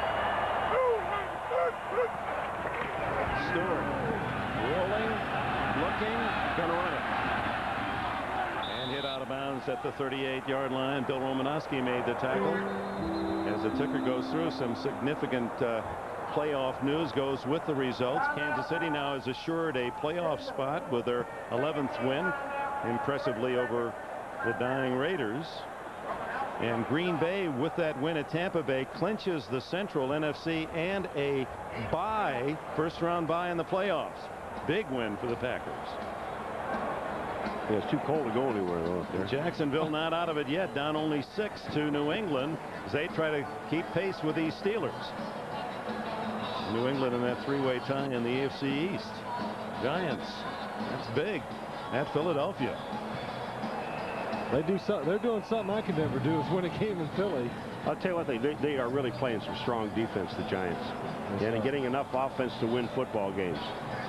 Baltimore, well, they score every week, don't they? They're going to put up some points. They're the new version of the San Diego back in the early 80s. They score a lot of points, but they give up a lot of them, too. So it comes down with 3:02. Denver's second timeout, stopping the clock. And now a very important 3rd down and 6. The last play was important. Bill Romanowski kept containment on Cordell Stewart. That's what you have to do if you're an outside rusher. Don't let him get out of the pocket. The toss to Jones on the sweep left. And he's met, charges forward to the 34-yard line, where it's going to be 4th and 2. Darius Johnson makes the tackle. Now what do? Do you go for it on 4th down, you punt it, or do you kick a field goal for the Pittsburgh Steelers? What do you think? You punt the ball. I really think you punt the ball. For the simple reason is just put it back as far as they can go. Alfred Williams is the injured Bronco. Been playing with tricep injuries on both arms. First one and last week the other. So we'll take a break here. 2:51 remains. Steelers by 4. This year, Buick introduced 3 more impressive new cars. Powerful, stylish, comfortable. New cars well worth celebrating. And that's what we're doing with Buick's 3-way celebration. Now there are 3 different ways to celebrate. Choose 2.9% APR GMAC financing on every 98 Buick. Or choose low GMAC lease payments. Or take advantage of special cash offers on select models. 3 ways to celebrate, 1 place. Your Buick dealer. During Buick's 3-way celebration. But hurry, it ends soon. With our director John Gonzalez, producer Tommy Roy, welcome back to Pittsburgh. Alfred Williams helped off the field. And a big decision here for Bill Cowher on 4th down and 2 at just inside the 34 of Denver. Do you punt it, try to pin Denver deep with no timeouts, or with the 1 timeout and the 2-minute warning, and see if they can drive the length of the field for a touchdown? Or do you go for it here and try to win the game right now? I think you punt the ball. And even though the ball is on the 34-yard line, obviously they're not going to do that. Or wait for them to go offside a long count. That's what they could do, yeah. But, I mean, to give Elway this much room. But Bill Cowher, trying to prove something here, said we've got to take care of the doubters this week, was his theme throughout practices. And on 4th and 2, he's going to try to win it right here. Could he try the shovel pass one more time? A nice safe play. It's an option. He's got it easily. He's got more than that. All the way to the 17. Wow. It only makes sense to run a play like that, give your quarterback a couple options, and make the defense react to you so they can't attack you. And that's what that play does. What that play did, watch Neil Smith, number 90. They catch him right, watch this.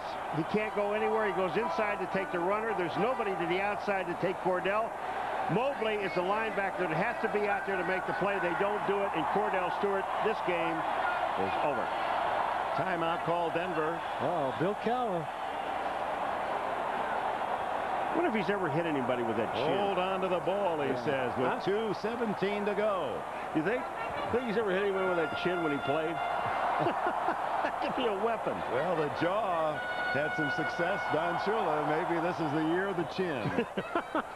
Well, he loves Cordell Stewart. I mean, the confidence that exudes when Cowher talks about this young man just because of plays like that. Well, and they do a good job of playing to his strengths, and I don't think there's many coaches around the league, and I give Chan Gailey, the offensive coordinator, a lot of credit too, and Bill Cowher, that could handle a situation like this and handle a Cordell Stewart and do such a good job with him. You know, talking to Bill Cowher yesterday, and what he said to us, and it's no difference to any of his other teams, but he says this is really the closest team I've ever had. Yeah. He said it may not be the best team I've ever had, but this is the closest. He said, I've got nothing but leaders on this football team. But the two kind of usually go together. Yeah, they do. If you're really, really close, it'll probably turn out to be his best team.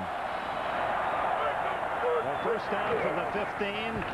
Bettis barreling 6 more to the 9. Tyrone Braxton finally got him down. And that'll take this game to the 2-minute warning. Bill Cowher's Steelers looking for win number 10, driven by this 40-year-old headmaster.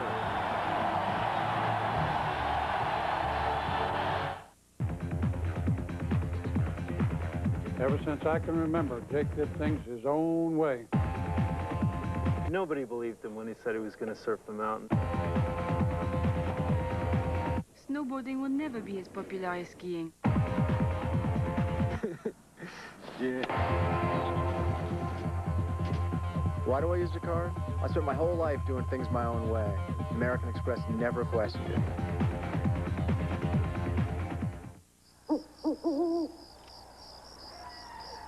Every day, car batteries are put to the test.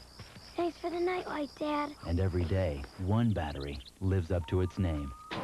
Die Hard, tried and true. We've taken color to new depths. Canon's BJC 7000 color bubble jet printer with the 7-color ink system. The best print quality ever seen. Wet or dry. This This year, Buick introduced 3 more impressive new cars. Powerful, stylish, comfortable. New cars well worth celebrating. And that's what we're doing with Buick's 3-way celebration. Now there are 3 different ways to celebrate. Choose 2.9% APR GMAC financing on every 98 Buick. Or choose low GMAC lease payments. Or take advantage of special cash offers on select models. 3 ways to celebrate, 1 place. Your Buick dealer during Buick's 3-way celebration. But hurry, it ends soon.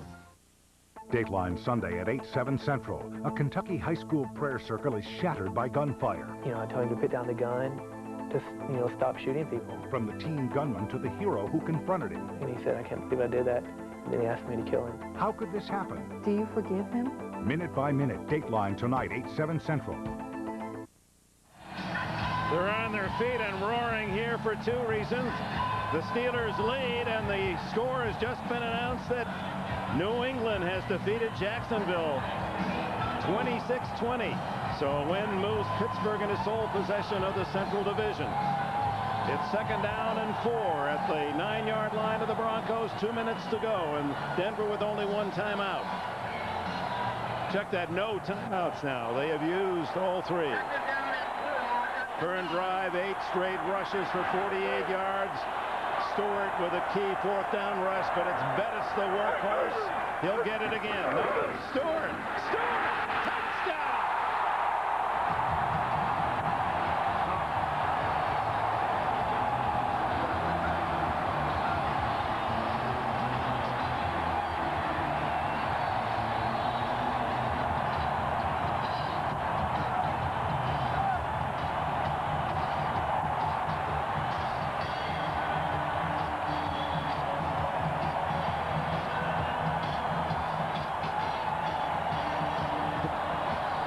That was such a wonderful sequence of television shots.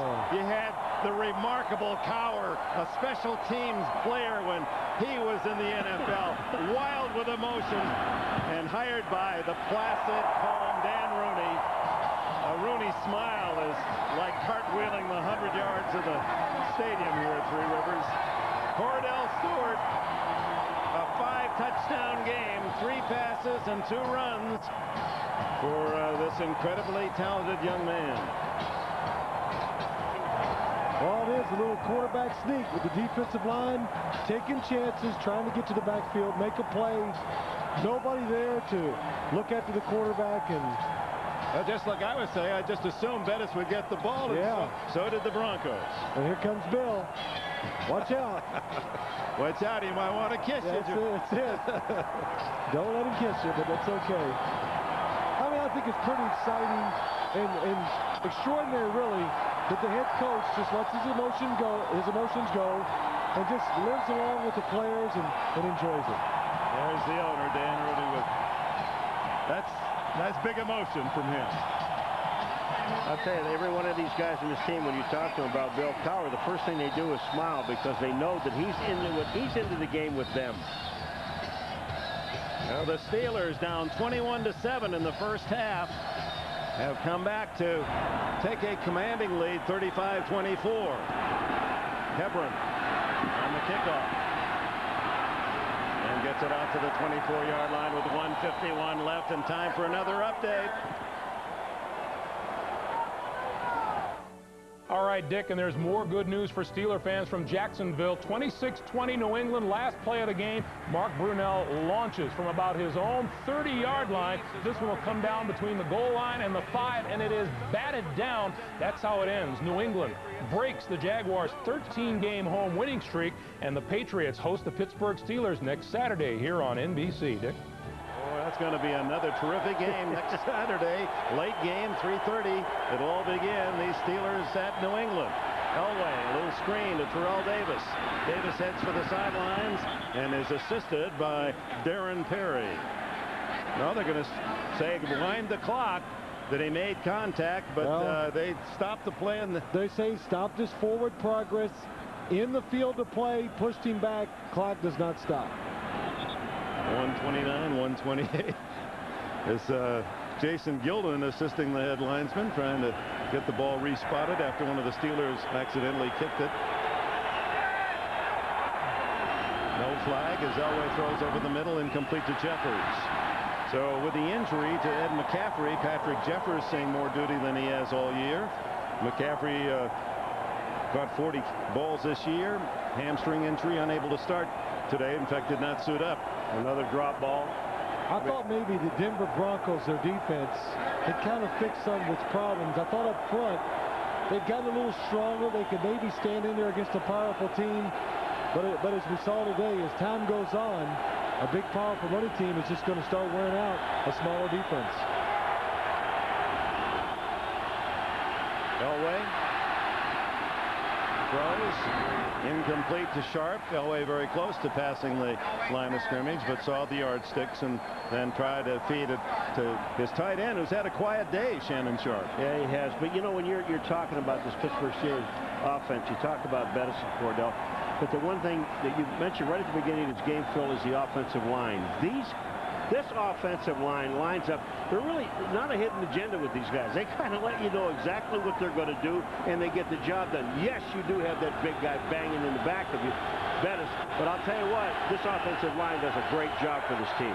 4th and 6. This crowd at Three Rivers ready to celebrate if Elway doesn't convert. He doesn't.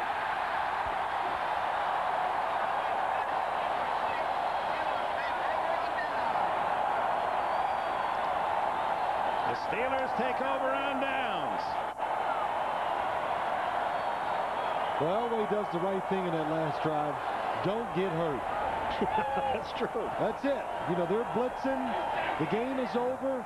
His main objective is just to, if they give you a chance, take it, but don't put your body at risk because you got to play for the next couple of games in the playoffs. But this game did live up to everything we thought it was going to be. We thought it was going to be a great football game, and that it was. So the Steelers have clinched their playoff spot. They go to New England next Saturday and then to Tennessee. This is their last home game of the regular season. And for Denver, it doesn't get easier. They have to go to San Francisco next Sunday and then home against San Diego in the finale.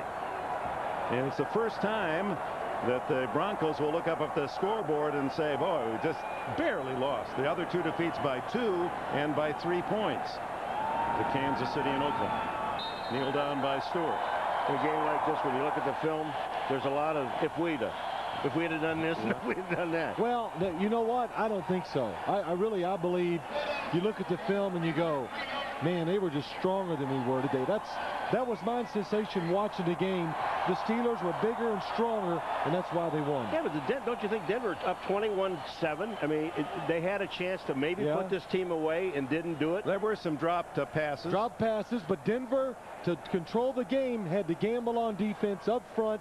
They lost the battle outside. That's where they thought maybe they had a chance. The passing game beat the Denver Broncos, opened up the running game. Cordell Stewart with the final play of the game. And that'll be a football that, well, Jerome Bettis was able to rip it away from Stewart. And Bettis runs to the sidelines going to give it to someone.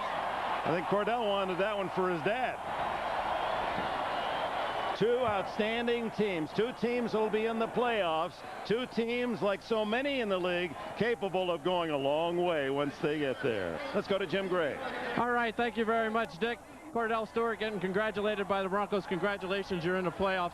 You're down 21-7. What went on over on the sidelines? Because you're playing against what came into the game as the best team in the AFC. Well, you know, I just went to the sideline and I saw the way things were going. I was looking at the coverages and, you know, there's a few things that I should have completed I didn't. I mean. Well, you saw something with Darian Gordon. What was it? And then I just talked to Chan on the phone. I said, let's run a certain route. And it started happening. And the more we ran, the more we wound up completing them. And it's just a matter of just taking our time, moving the ball down the field, and just scoring some touchdowns. And we wound up scoring some touchdowns to win the game.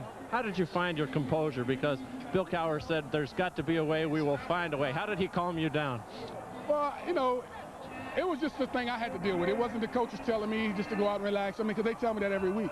It was just a matter of me basically going out, relaxing, having fun, enjoying myself, knowing what was going on, and just because all practice, you know, things went well all practice, and it was just a matter of taking what I did at practice and applying it to the game today. You have kind of reinvented the quarterback sneak. It used to be a guy just kind of took it and fell down for a yard. Tell us about the last couple of quarterback sneaks and the touchdown. Well, I tell you, I can't remember the other one because the touchdown stands out more than anything, but I can remember Coach Malarkey, the tight ends coach, saying, you may go for a touchdown. And I'm sitting there saying to myself, yeah, right. And everybody saying, don't go over the top, make sure you keep your balance. And when I went in there, they had the left guard over to the left, and the linebacker was head up. The mighty hit him, and it was cover 2. And I said, oh, my goodness, I may score, so I need to hold on to the rod. Congratulations, Cordell. I know you have a lot of fans back in Colorado, and you showed them something other than a Buffalo uniform today. Yes, I did. I like to say hi to everybody back at, I guess I can say home in Colorado and also in New Orleans. And sorry we beat the Broncos, but hey, we had to do it. We'll see you next week in New England. All right, Dick, let's send it back upstairs to you. All right, Jim. Great job. Well, the Steelers defeat the Broncos, and Jerome Bettis, well, when you have all those people riding the bus, sometimes you get a refund. And that might have been Jerome's mother. It is his mother, we understand, from Detroit. She raised a family of bowlers. They're all outstanding on the lanes, but this guy, he just bowls over humans. The Steelers, impressively, an 11-point winner today. We'll be right back. In yet another torture test, we drained the oil from this car and added just this much Castrol Syntec. We then ran it over 100 miles per hour and waited and waited. You see, Syntec has a unique molecular structure that bonds to engine parts. And if a little Syntec can protect under these conditions, imagine what a full oil change can do. Castrol Syntec protects in ways other oils can't. And now, try Castrol Syntec Power System, a new kind of fuel system treatment. Okay, last time. You have your documents, passports, visas. With the Creativity Imaging Center that can capture and send images... Scared? This should help. The new compact Presario 4800 series with Intel Pentium 2 processor can change the way you look at life. Say hello to your new daughter. The Presario 4800 series from Compaq. Recently, we heard about this one Saturn owner who was taking a trip cross-country. Look at my Saturn. I think I hit a rock. Everything checked out with the car. Really? That's weird. And every couple hundred miles or so, he'd stop in with a little problem. Could have been a cactus. It was rolling. It may have been a prairie dog. Only he didn't realize all of our service facilities are linked up to a nationwide network of computers that provide us with important information about each and every Saturn. And in some cases, their owners.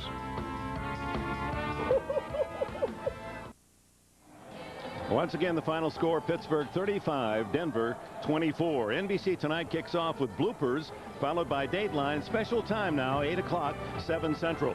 Then it's the network premiere, the action blockbuster, Terminal Velocity. It stars Charlie Sheen and Natasha Kinski. That's tonight on NBC. And now stay tuned. The exciting conclusion of the Office Depot Father-Son Challenge. Golf legends Jack Nicklaus, Raymond Floyd, Hale Irwin, Johnny Miller, and many others team up with their sons for the final day of action.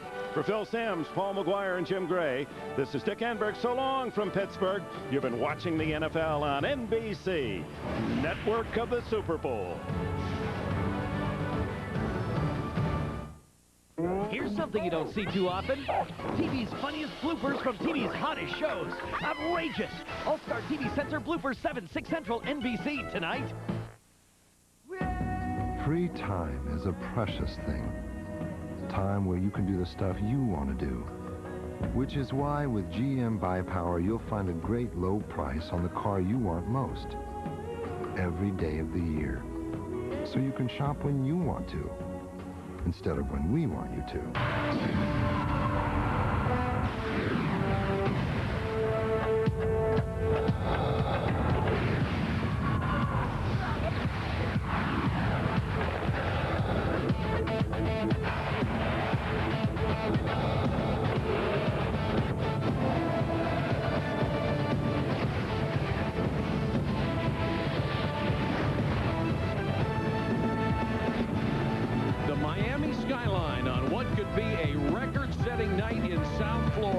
As the Miami Dolphins host the Detroit Lions in a game both clubs need to advance their playoff hopes. Hello, everybody. I'm Mike Patrick. It's great to have you with us. The Lions come into this game on a 3-game winning streak that has them right back in the wild card picture. In fact, they control their own destiny. The streak has been led by Barry Sanders, the NFL's all-time #2 rusher. In fact, Sanders in his 9th year, if anything, is even more spectacular. And he can write another page in the NFL record book tonight with a 100-yard game. If he gets it, it would be his 12th in a row. Nobody else has ever done that. Of course, we say that a lot lot about Barry Sanders. In the last 3 games, the Lions are averaging 42 points a game, Joe Theismann, and 450 yards in total offense. So if you're Jimmy Johnson, the challenge has been made to your defense. Well, there's no question about it, Mike, because Jimmy Johnson realizes if Barry Sanders is down on the field making plays, Dan Marino is not. Now, here's